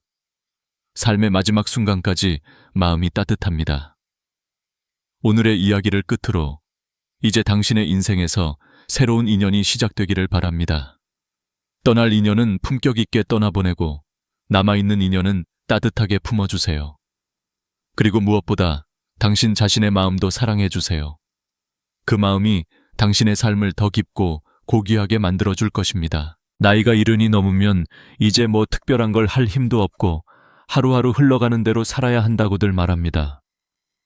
그런데 제가 수많은 어르신들을 만나고 그분들 삶을 길게 지켜본 뒤 내린 결론은 전혀 달랐습니다. 진짜 인생은 지금부터라는 것, 그리고 그 진짜 순간을 느낄 수 있는 사람은 의외로 용기가 아니라 그냥 한번 해보자는 가벼운 마음을 가진 사람이라는 것입니다. 우리는 평생 책임감에 눌려 살았습니다. 자식들 키우고 직장에서 눈치 보고 부모님 봉양하고 돈 벌어야 한다는 압박에 하루도 편하게 쉬지 못했던 시간이 반세기입니다. 어느 날 문득 거울을 보면 주름만 늘어난 것이 아니라 내가 언제 이렇게 늙어버렸지 싶은 허무함까지 밀려오죠. 그래서 많은 분들이 은퇴 후엔 힘이 쭉 빠져버립니다. 할 일도 없는 것 같고 무엇을 시작하기엔 늦은 것 같고 괜히 뭘 해도 서툴고 어색할 것 같고 젊은 사람들 사이에 끼면 민폐일까 걱정하게 됩니다. 하지만 제가 만나본 70대, 80대 선배들은 이렇게 말했습니다. 늦었다는 생각이 제일 늦는 생각이다. 지금 하는 것이 제일 빠르다. 이 말이 처음엔 그저 멋진 말처럼 들렸습니다. 그런데 그분들의 일상을 함께 지켜보니 단순한 말이 아니라 진짜 삶의 지혜였습니다. 어떤 78세 어르신은 평생 회사에 묶여 살다가 은퇴하자마자 일주일 동안 방에서만 TV를 보며 시간을 보냈다고 합니다. 그런데 아침에 밥을 먹고 소파에 앉아 있는데 질문 하나가 머릿속에 떠올랐답니다. 내가 이제 이렇게 늙어 죽을 때까지 소파에만 앉아 있을 건가? 그날 그분은 옷을 갈아입고 동네 공원을 단 10분 걸었어요. 그런데 그 10분이 일상을 완전히 바꿔놓았습니다. 바람이 불고 나무짚이 흔들리고 아이들이 웃고 떠드는 소리. 삶을 오래 쉬었던 사람에게 그 모든 장면이 새롭게 느껴진 거죠. 그분은 나중에 이렇게 말했습니다. 대단한 걸 해서 인생이 바뀐 게 아니라 그냥 나가보자 하는 마음 하나로 인생이 다시 시작됐다. 우리는 나이가 들면 자연스럽게 움츠러들고 작은 일에도 겁이 많아집니다. 나는 이걸 해본 적이 없는데 괜히 창피하면 어쩌지? 내가 할 수 있을까? 하지만 여러분 생각해 보세요. 우리는 이미 누구보다 많은 걸 이겨내며 살아온 사람들입니다.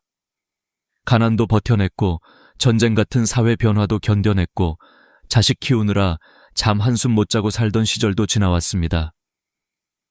그런 우리가 지금 와서 여행 하나, 식사 하나, 취미 하나 도전하는 것이 뭐 그리 대단한 일일까요? 70대 선배들은 한결같이 말합니다. 용기 있는 사람이 이기는 게 아니다. 그냥 해보는 사람이 이긴다. 이 말은 정말 깊습니다. 젊을 때의 도전이라는 단어는 멀리 달려가는 힘이었다면 노년의 도전은 단지 한 걸음 내딛는 가벼운 용기입니다. 그 한 걸음만 해도 인생이 활짝 열리기 때문입니다. 실제로 많은 분들이 은퇴 후 처음 쉴 2년 동안은 그동안 못했던 휴식과 자유를 누리며 지냅니다. 여행도 가고 책도 읽고 취미도 해보려고 하죠. 하지만 시간이 지나면 금방 무기력해집니다. 가슴이 텅 비어 있고 하루가 너무 길고 저녁이면 이유 없이 허전하고 누군가에게 필요한 사람이 아닌 것 같고 예전 같지 않은 몸을 보며 스스로가 초라하게 느껴지는 일이 많습니다. 여기서 중요한 차이가 생깁니다. 계속 멈춰 있는 사람과 작은 한 걸음이라도 다시 꺼내는 사람. 그 작은 차이가 인생 후반부를 완전히 갈라놓습니다. 아무것도 하지 않으면 하루가 빠르게 사라집니다. 하지만 아주 작은 걸 해보는 순간 하루가 다시 살아있는 하루로 변합니다. 70대 어르신 중 한 분은 이런 말을 남겼습니다. 나이 들어서 배우는 기쁨이 젊을 때보다 훨씬 크다. 왜냐면 이제는 점수나 경쟁이 아니라 순수한 즐거움으로 할 수 있기 때문이다. 그렇습니다. 이제는 누가 평가하지 않습니다. 누가 눈치 주지도 않습니다. 누구와 경쟁할 필요도 없습니다. 지금부터의 시간은 오직 내 인생을 위해 쓰는 시간입니다. 그래서 저는 이 영상에서 여러분께 한 가지 약속을 드리고 싶습니다. 이제 우리는 할까 말까 고민하는 사람이 아니라 한번 해보는 사람으로 살자고. 노후는 절대 쓸쓸한 시간이 아닙니다. 준비만 잘하면 젊을 때보다 훨씬 자유롭고 훨씬 따뜻하고 훨씬 신나는 시간입니다. 그리고 그 시작은 거창한 것이 아닙니다. 오늘 딱 하나. 마음속에 작은 변화 하나만 심으면 됩니다. 그래, 나도 해볼게. 이 한마디가 여러분 인생 2막을 열어줄 열쇠입니다. 나이가 들수록 사람들은 여행이 점점 어렵다고 생각합니다. 멀리 가려면 체력도 신경 쓰이고, 비행기 타는 것도 부담스럽고, 낯선 곳에서 길을 헤매는 것이 괜히 겁나기도 하니까요. 그래서 입버릇처럼 이제는 집 근처에서만 다닐게. 멀리 가는 건 젊은 사람이나 하는 거야 라고 말하곤 합니다. 그런데 놀라운 사실은 대부분의 70대, 80대 어르신들이 삶이 밝아진 순간을 떠올릴 때 그 시작점이 바로 아주 작은 여행 한 번이었다는 겁니다. 멀리 떠난 것도 아니고 큰 계획을 세운 것도 아니었습니다. 그냥 버스 한번 타볼까? 하는 아주 가벼운 마음이었죠. 저는 많은 어르신들의 이야기를 들으며 깨달았습니다. 여행의 핵심은 거리가 아니라 관점의 변화라는 것. 평소에 지나치던 동네 버스 정류장도 한번 여행자의 눈으로 바라보면 완전히 새로운 장소가 됩니다. 버스에 올라 창밖을 바라보는 것만으로도 마음이 열리고 집에만 있을 때는 들리지 않던 소리가 귀에 들어옵니다. 아이들이 뛰노는 공원, 새로 생긴 가게, 사람들이 바삐 걷는 골목길. 모두가 오래된 풍경이지만 갑자기 생생하게 살아나죠. 이게 바로 여행의 기적입니다. 몸은 그대로인데 마음이 새로워지는 순간 우리는 다시 살아있는 느낌을 얻습니다. 제가 아는 72세 어르신도 그랬습니다. 평생을 서울에서만 살고 출퇴근만 반복하며 바쁘게 살아온 분이었는데 어느 날 TV에서 강릉빵집 소개가 나오자 저 빵 한번 먹어볼까 하는 아주 사소한 마음이 들었다고 합니다. 그 마음 하나로 아침에 눈 뜨자마자 배낭을 메고 기차역으로 향하셨죠. 목적도 없고 거창한 계획도 없었습니다. 그저 마음이 이끄는 대로 움직였을 뿐이었어요. 그런데 그 여행이 그분 인생의 전환점이 되었습니다. 강릉 바닷바람은 생각보다 차가웠고 빵집 앞에는 긴 줄이 있었고 따뜻한 커피 한 잔을 들고 바닷가를 바라보던 그 순간 그분은 속으로 이런 생각이 들었답니다. 나도 아직 살아있구나. 그 감정은 젊은 시절에 느꼈던 설렘과 아주 비슷했다고 합니다. 멀리 갈 필요도 없고 비싼 여행도 아니었습니다. 그저 내가 나를 데리고 나간 하루였던 겁니다. 나이가 들면 세상은 이미 다 보고 경험해 본 곳이라고 생각하기 쉽습니다. 하지만 실제로는 정반대입니다. 젊을 때는 바빠서 보지 못했던 것들, 시간이 없어서 관심조차 두지 못했던 풍경들이 나이가 들수록 더 깊게 보입니다. 동네 시장 한번 가도 그렇습니다. 그냥 채소 파는 곳 같지만 자세히 보면 손에 흙이 묻은 감자, 갓단파, 집에서 담근 고추장, 그리고 그 시장을 지켜온 사람들의 이야기가 다 보입니다. 젊은 날엔 분명 지나쳤던 것들인데 나이가 들면 그게 모두 소중하게 느껴집니다. 시골 장터도 마찬가지예요. 오일장에 가면 채소 냄새, 사람들의 웃음소리, 깽과리 소리, 시장 아주머니들의 구수한 말투가 뒤섞여 어릴 적 고향을 떠올리게 합니다. 시장 국밥 한 그릇이 거창한 호텔 뷔페보다 더 맛있게 느껴지는 건 음식 때문이 아니라 그 안에 담긴 삶의 기억 때문입니다. 실제로 연구에서도 노년층이 느끼는 행복감은 큰 변화가 아니라 일상의 작은 경험이 새로워질 때 가장 높아진다고 합니다. 새로운 장소에 가는 경험, 새로운 냄새를 맡는 경험, 새로운 소리를 듣는 경험. 이런 자극들이 뇌의 활성도를 높여 우울감을 줄여준다는 자료도 많습니다. 그러니 여행은 단순히 즐거움을 주는 게 아니라 뇌 건강까지 지켜주는 생활 습관입니다. 특히 가까운 여행은 더 좋습니다. 체력도 덜 들고 비용도 거의 안 들고 무엇보다 준비에 부담이 없습니다. 아침에 일어나 날씨가 좋으면 그냥 나가면 그게 여행입니다. 목적지도 정하지 않아도 됩니다. 버스가 어디로 가는지 궁금하면 그냥 타보는 것도 좋고 기차역에 서 있다가 바로 떠나는 열차를 타도 됩니다. 이게 바로 나이 든 사람이 누릴 수 있는 진짜 자유입니다. 여행은 멀리 갈수록 좋은 것이 아닙니다. 사실 중요한 건 한 가지뿐입니다. 내가 오늘 집 밖으로 한 걸음 내딛었는가? 이 한 걸음이 심장을 깨우고 마음을 열고 무기력했던 삶에 다시 온기를 불어넣습니다. 혼자 가는 여행은 더 특별합니다. 누구 눈치도 보지 않고 어디든 머물고 싶은 만큼 머물고 걸어가다 마음에 드는 카페가 있으면 그냥 들어가 앉아 있을 수 있으니까요. 혼자 떠난 여행이 오히려 자기 자신과 대화를 할 수 있는 가장 깊고 따뜻한 시간이 됩니다. 만약 누군가와 함께 가고 싶다면 그것도 좋습니다. 친구와 떠난 여행은 웃음이 많아지고 배우자와 가는 여행은 여생의 소중한 추억이 됩니다. 하지만 혼자든 함께든 공통점은 하나입니다. 나이가 들수록 여행은 선택이 아니라 필요라는 것.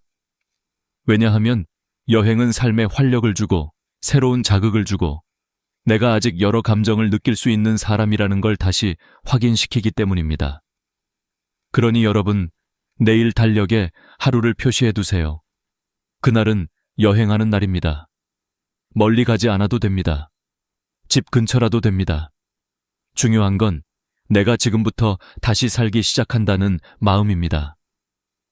여행이 마음을 깨우는 것이라면 새로운 음식은 혀를 통해 인생을 다시 깨우는 경험입니다. 나이가 들수록 입맛은 좁아지고 익숙한 음식만 찾게 됩니다. 아침엔 된장국, 점심엔 김치찌개, 저녁엔 생선구이. 분명 맛있고 편안한 식단이지만 문제는 이 패턴이 너무 오랫동안 반복되면 삶 전체가 똑같은 맛이 되어버린다는 겁니다. 그런데 아주 사소한 음식 하나만 바꿔도 우리의 하루가 깜짝 놀랄 만큼 달라질 수 있습니다. 젊을 때처럼 강렬한 자극이 아니라 아직도 새로운 걸 느낄 수 있다는 미묘한 설렘 때문입니다. 제가 만난 68세 아주머니의 이야기가 있습니다. 평생 매운 음식을 잘 못 드셔서 고춧가루 들어간 찌개, 매운 볶음류는 다 피하셨던 분이에요. 그런데 손녀가 할머니, 요즘 젊은 사람들은 마라탕 많이 먹어요. 한 번만 같이 가봐요. 하고 손잡아 끌고 갔습니다. 처음에는 냄새만 맡아도 머리가 아프다고 하셨는데 한 숟가락 먹는 순간 눈이 번쩍 뜨였대요. 매운데 왜인지 계속 젓가락이 가는 신기한 맛. 그 낯설미 주는 자극이 너무 짜릿했다고요. 돌아오는 길에 하신 말씀이 아이고, 내가 아직 입이 살아있었네 였어요. 그 말에 손녀가 까르르 웃었고 두 사람의 사이는 더 가까워졌습니다. 이게 바로 음식이 만드는 기적입니다. 입맛의 변화가 관계의 변화로 이어지는 순간, 또 어떤 72세 어르신은 평생 날생선을 못 드신다고 했습니다. 초밥은 젊은 사람 음식, 비린내가 싫다고 손사래를 치던 분이었는데 어느 날 아들이 한 점 억지로 떠먹였어요. 그런데 그날 이후 인생이 달라졌다고 합니다. 따뜻한 밥알과 차가운 생선이 섞이며 주는 조용한 감칠맛, 입안에서 살살 녹는 특유의 식감. 무엇보다 내가 평생 못한다고 생각한 걸 드디어 해냈다는 성취감이 그분을 완전히 바꿨습니다. 이제는 동네 횟집 단골이 되었다고 하시더군요. 생각해보면 우리는 살면서 엄청나게 많은 음식을 안 먹는다고 단정지어 왔습니다. 하지만 사실은 먹을 기회가 없었을 뿐입니다. 나이가 들어서라도 처음 맛보는 음식 중에는 인생 최고의 음식이 숨어 있을지도 모릅니다. 실제로 의학 연구에서도 새로운 맛을 경험하는 것이 노년층 뇌 기능에 큰 자극이 된다고 합니다.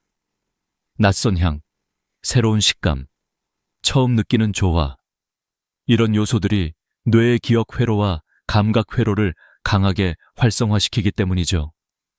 한마디로 새로운 음식은 곧 뇌의 젊음을 되찾는 운동입니다.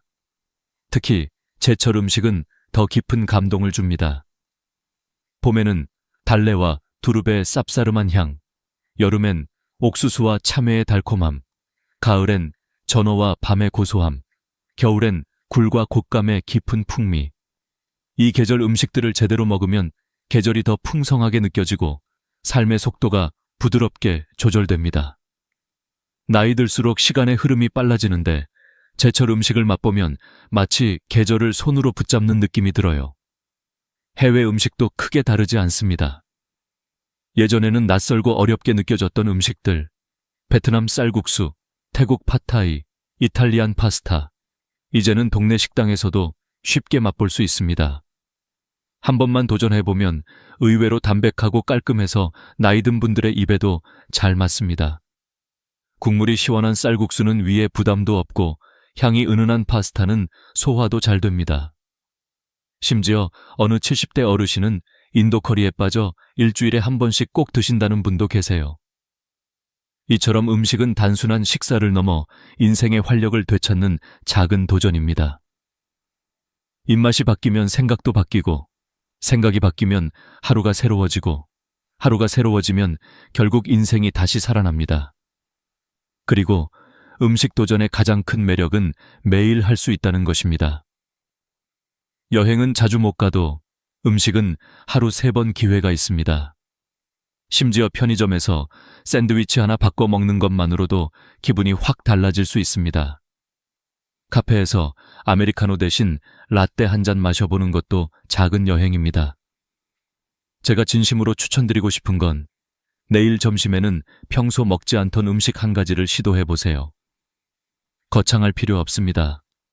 새로운 음식은 인생을 크게 흔드는 힘이 아니라 조용히 깊게 흔드는 힘입니다. 그리고 그 변화는 생각보다 빨리 찾아옵니다. 먹는 동안 느껴지는 설렘, 오, 이거 괜찮네 라는 한마디, 그 작은 감탄이 삶 전체를 밝히는 불씨가 됩니다. 여러분은 아직도 새로운 맛을 느낄 수 있고, 아직도 놀랄 수 있고, 아직도 설렐 수 있습니다. 입맛은 늙지 않습니다. 우리가 도전하지 않을 뿐입니다. 새로운 음식을 통해 입맛이 깨어난다면 패션의 변화는 마음 전체를 다시 깨우는 일입니다. 나이가 들수록 우리는 점점 편안함을 기준으로 옷을 고르게 됩니다. 늘 입던 바지, 늘 입던 셔츠, 늘 같은 색깔의 재킷. 어느 순간 옷장에는 비슷한 색과 비슷한 형태의 옷만 남습니다. 이런 변화는 자연스러운 일이지만 문제는 이 반복된 패턴이 우리 몸뿐 아니라 기분까지 동일하게 만들어버린다는 겁니다. 거울 앞에 서면 늘 똑같은 내가 있고 그 익숙함 속에서 활력이 조금씩 사라지기 시작합니다. 그래서 나이가 들수록 더 작은 변화가 필요해요. 단 몇 가지 옷만 바꿔도 삶이 깜짝 놀랄 만큼 달라지는 이유가 바로 여기에 있습니다. 제가 아는 70대 어르신 한 분은 평생 농사만 지으며 살아오신 분입니다. 그래서 외출을 할 때도 항상 편한 헐렁한 바지와 오래된 셔츠만 입고 다니셨어요. 그런데 손주의 결혼식이 다가오자 그래도 할아버지가 좀 멋있어야지 하는 마음으로 정장을 맞추러 가셨습니다. 처음 맞춰 입은 양복이 어색해서 웃음만 나오셨다는데 결혼식 날 사진을 찍고 난 뒤 들은 말 한마디가 그분의 인생을 바꿨습니다. 아이고, 아직도 청년이네. 그 말에 얼굴이 화끈거릴 정도로 부끄러웠지만 마음 한편에서는 살아있던 젊은 나가 다시 깨어나는 느낌이었다고 했어요. 그 뒤로는 시장에 갈 때도 일부러 셔츠에 조끼를 걸치고 외출할 때는 밝은색 모자도 쓰면서 기분이 좋아졌다고 합니다. 옷은 사실 입는 대상이 아니라 기분을 입는 일이라는 것을 스스로 깨달으신 거죠. 패션의 변화가 주는 심리적 효과는 놀라울 정도로 큽니다. 나이가 들면 표정이 굳고 움직임이 단순해지지만 옷 하나만 달라져도 표정이 환해지고 어깨가 스스로 올라갑니다. 자신이 거울 속에서 달라진 모습을 보는 순간 마음의 에너지가 되살아납니다. 특히 여성분들은 머리 색깔이나 모자 하나를 바꾸는 것만으로도 세상이 달라지는 경험을 합니다. 어떤 60대 아주머니는 평생 흰 머리를 자연스럽게 두고 사셨는데 딸이 엄마 밝게 염색 한 번만 해봐요 하고 설득해 머리를 염색했습니다. 염색이 끝나고 거울을 보는 순간 본인은 물론 미용사도 깜짝 놀랐다죠. 내가 이렇게 환하게 보일 줄 몰랐네. 그날 이후 그분은 외출할 때마다 더 자주 웃고 사진도 자주 찍고 스스로가 더 살아있는 사람처럼 느껴졌다고 합니다. 이처럼 작은 변화가 삶의 흐름을 바꾸는 시작이 될 때가 많아요. 옷은 단순히 몸을 가리는 도구가 아닙니다. 나이 들어갈수록 나는 아직 괜찮은 사람이다 라는 메시지를 내게 직접 전하는 가장 간단한 방법입니다. 특히 컬러는 마음 상태를 바꿀 수 있는 강력한 힘이 있습니다. 늘 검은 바지, 회색 재킷만 입던 분이 어느 날 파란색 셔츠나 노란색 스카프 하나만 걸쳐도 얼굴이 훨씬 밝아지고 사람들이 오늘 무슨 날이에요? 왜 이렇게 멋있게 차렸어요? 하고 물어보게 됩니다. 이런 반응이 우리 마음을 얼마나 설레게 하는지 모릅니다. 옷이 달라지면 다른 사람의 시선도 달라지고 그 시선이 결국 나를 다시 일으켰습니다. 신발도 마찬가지입니다. 늘 신던 검은 운동화 대신 가벼운 흰색 스니커즈를 신어보세요. 많은 분들이 나이 들어서 흰 신발은 어울리지 않는다고 생각하지만 막상 신어보면 발걸음이 훨씬 가볍고 동안처럼 보이는 효과가 있습니다. 밝은 신발은 발끝을 들어 올리는 힘이 있어 사람이 자연스럽게 더 씩씩하게 걷게 만들죠. 걷는 자세가 바뀌면 마음의 자세도 함께 변합니다. 그래서 저는 자주 이런 말을 합니다. 신발을 바꾸면 발걸음이 바뀌고 발걸음이 바뀌면 인생이 바뀐다. 별것 아닌 변화처럼 보여도 그 작은 한 걸음이 삶 전체의 분위기를 바꿉니다. 모자 역시 굉장한 힘을 가지고 있습니다. 햇빛을 가리는 용도만이 아니라 이미지를 만드는 도구예요. 여성분들은 책 넓은 모자만 써도 우아하게 보이고 남성분들은 중절모나 베레모를 쓰면 품격 있는 분위기를 만들 수 있습니다. 똑같은 옷을 입어도 모자 하나로 분위기가 달라지는 경험을 해보면 새삼 아직 이렇게 달라질 수 있구나 하는 기쁨이 생겨요. 중요한 건 비싼 옷을 사라는 말이 아닙니다.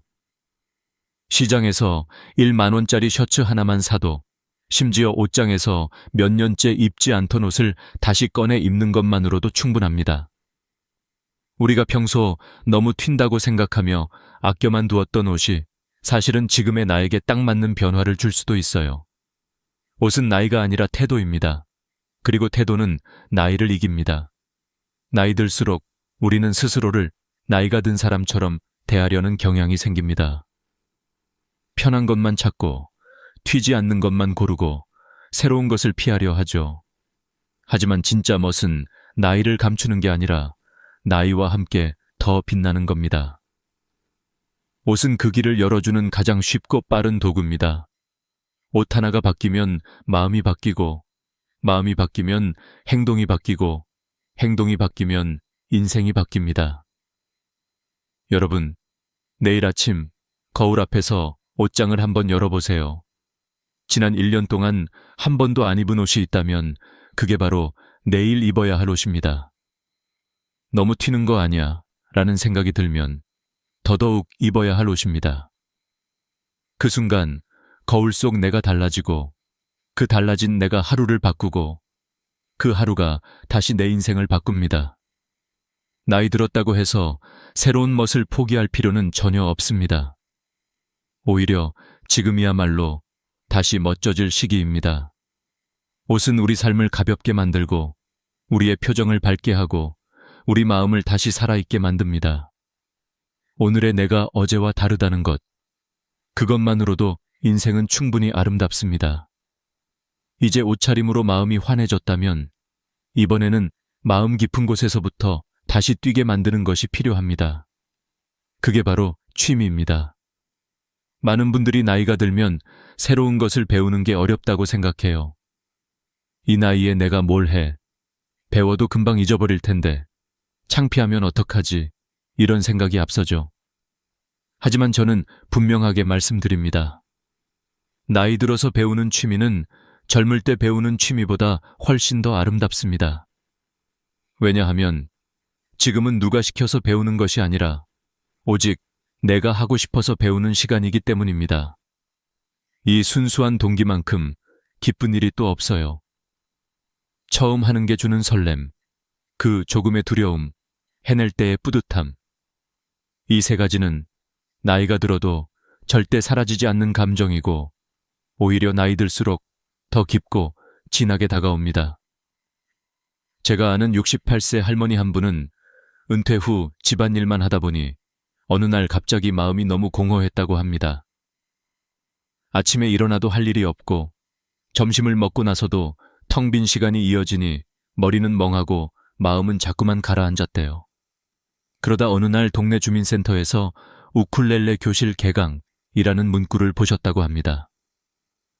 평소 음악을 좋아하긴 했지만 악기를 잡아본 적이 단 한 번도 없었어요. 처음에는 내가 이런 걸 배워서 뭐 하겠어 하셨지만 이상하게 그 종이가 계속 머릿속에 남았다고 하더군요.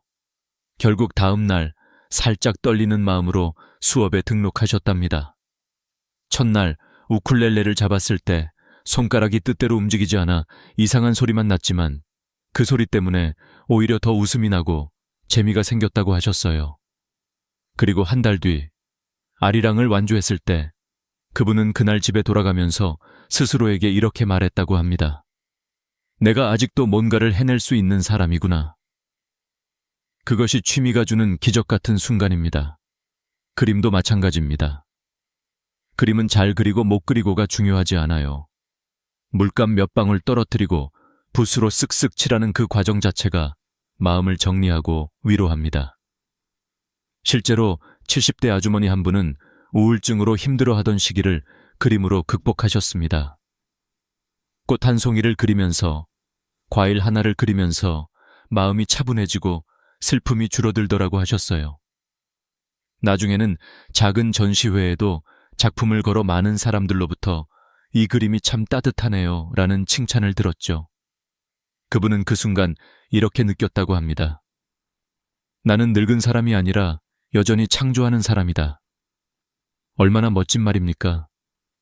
사진 역시 요즘 시대 최고의 취미입니다. 특히 스마트폰 카메라 기능이 워낙 좋아서 장비 없이도 충분히 멋진 작품을 만들 수 있어요. 빛이 어디서 오는지, 얼굴을 어느 방향으로 돌리면 예쁜지, 어떤 배경이 잘 어울리는지 이런 것들만 배워도 사진이 완전히 달라집니다. 손주와 놀다가 한 장, 동네를 산책하다가 한 장, 꽃길에서 한 장 찍다 보면 그 사진들이 쌓여서 내 삶의 풍경이 됩니다. 나중에 그 사진들을 보면서 아, 내가 이때 이렇게 잘 살았구나 하는 감동을 스스로 느끼게 됩니다. 요즘 인기 많은 취미 중 하나는 플라워 클래스입니다. 꽃을 한 송이씩 만지고 향을 맡고 잎의 결을 느끼다 보면 자연스럽게 마음이 편안해집니다. 꽃은 계절마다 색도 향도 달라서 배울수록 끝이 없어요.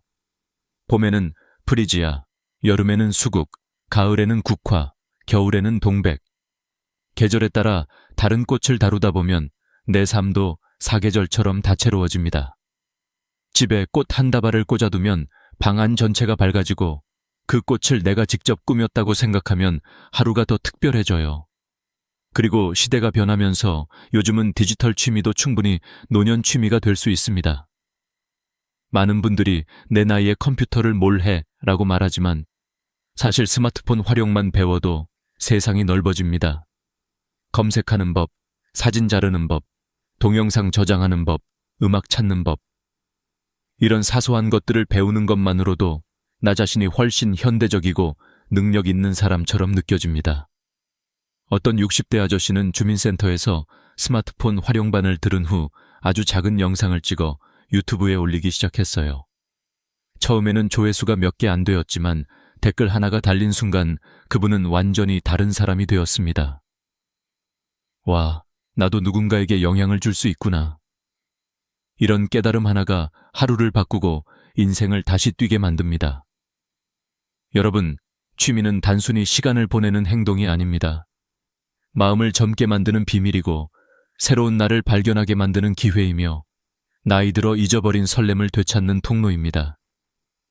무엇을 하든 잘할 필요도 없습니다. 못하면 더 재미있고 서툰 만큼 더 배움이 생기고 틀릴 때마다 더 웃음이 생깁니다. 젊을 때는 결과를 위해 배웠다면 지금은 즐기기 위해 배우는 거예요. 그래서 지금이야말로 취미를 시작하기 가장 좋은 시기입니다. 여러분, 내일 아침 종이에 한번 적어보세요. 평생 해보고 싶었는데 못 해본 것. 악기든 그림이든 사진이든 글쓰기든 꽃이든 뭐든 상관없습니다. 하나만 고르고 이번 달 안에 시작해보세요.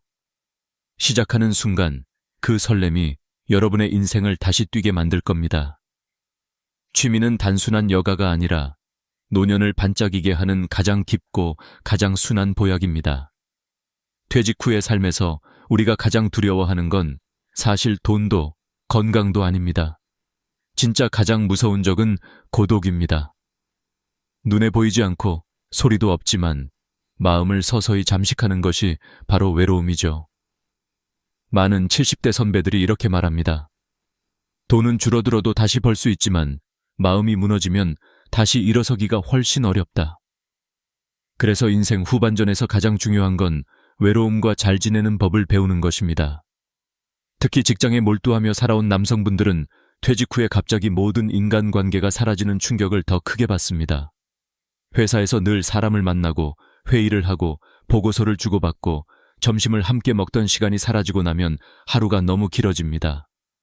아침에 눈을 떴는데 나를 기다리는 사람이 없다는 사실, 점심시간에 약속할 사람이 없다는 사실, 저녁이 되어 집안이 고요하기만 한 그 순간들이 마음을 더 깊게 가라앉게 만들죠. 특히 밤이 가장 어렵습니다. 낮 동안에는 억지로라도 움직이지만 해가 지고 혼자가 되면 고독이 문틈 사이로 스며들어오듯 조용히 마음 깊숙이 내려앉습니다. 그럴 때 많은 분들이 실수하는 게 있습니다. 바로 술로 외로움을 덮어버리는 것입니다. 한 잔 두 잔 마시다 보면 잠은 오지만 다음날 아침 머리는 무겁고 마음은 더 허전해지고 체력은 더 떨어지죠. 연구자료를 보면 60대 이후 술 의존도가 높아지는 가장 큰 이유가 혼자 있는 시간의 급증이라고 합니다. 그런데 고독을 줄이기 위해 선택한 술이 오히려 외로움을 더 크게 만드는 역설을 만들어내는 것이죠. 그래서 선배들은 말합니다. 외로움을 잊으려고 하지 말고 외로움을 다루는 법을 배워라. 이 말이 얼마나 깊은지 아십니까? 외로움은 피하는 순간 더 커지지만 마주하는 순간 작아집니다. 중요한 건 내가 내 삶을 다시 움직일 수 있는 작은 힘을 만드는 것입니다. 그 힘 중 하나가 바로 작은 루틴을 만드는 것입니다. 거창할 필요도 없어요. 아침에 일어나 창문을 열고 바람을 한 번 마시기, 20분 걷기, 하루에 커피 한 잔은 꼭 내가 좋아하는 카페에서 마시기, 하루 10분 책 읽기, 하루 1장의 사진 찍기. 이런 사소한 루틴들이 하루를 안정시키고 마음을 채우고 외로움이 자리할 틈을 줄여줍니다. 심리학 연구에서도 사람의 정서 안정은 큰 변화가 아니라 작은 반복에서 만들어진다고 합니다. 재미있게도 작은 루틴을 지키기 시작하면 자존감도 다시 살아납니다. 아, 내가 내 삶을 다시 움직이고 있구나. 이런 감정은 외로움을 이겨내는데 가장 큰 힘이 되어줍니다. 또 하나 중요한 건 누군가를 애써 붙잡지 않는 것입니다. 퇴직 후 인간관계가 줄어드는 건 자연스러운 일입니다. 직장 동료는 친구가 아니라 직업이 만든 인연일 뿐이었기 때문입니다. 그래서 선배들은 말합니다. 퇴직한 뒤 연락이 끊어졌다고 슬퍼할 필요 없다. 그건 자연스러운 정리일 뿐이다. 억지로 관계를 붙잡으려 애쓰기 시작하면 오히려 더 외롭고 더 초라해집니다. 대신 이런 마음으로 전환해야 합니다. 이제는 나와 잘 맞는 사람들만 남아도 충분하다. 삶은 70세가 넘으면 넓어지는 것이 아니라 더 깊어지는 방향으로 가야 합니다. 얕은 인연을 많이 붙잡는 것보다 깊은 인연 한두 개를 지키는 것이 훨씬 더 우리의 마음을 편안하게 합니다. 심리학에서 고독을 극복하는 가장 강력한 방법은 누군가와의 소속감이라고 말합니다. 그런데 그 소속감은 꼭 사람일 필요가 없습니다.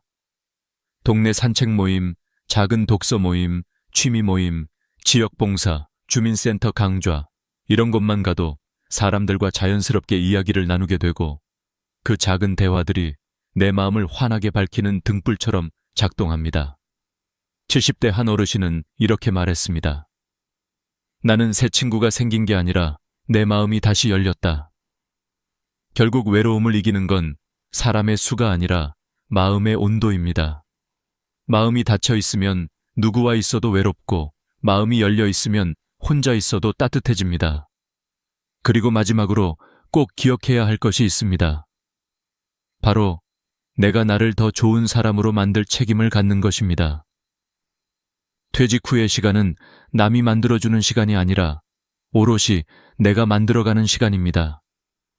나를 단단하게 만들어줄 책을 읽고, 나를 건강하게 만들어줄 운동을 하고, 나를 기쁘게 해주는 취미를 배우고, 나를 따뜻하게 해주는 사람과 시간을 보내고, 이 모든 선택들이 결국 외로움을 이기는 힘이 되고 노년을 가장 아름다운 시기로 만드는 바탕이 됩니다.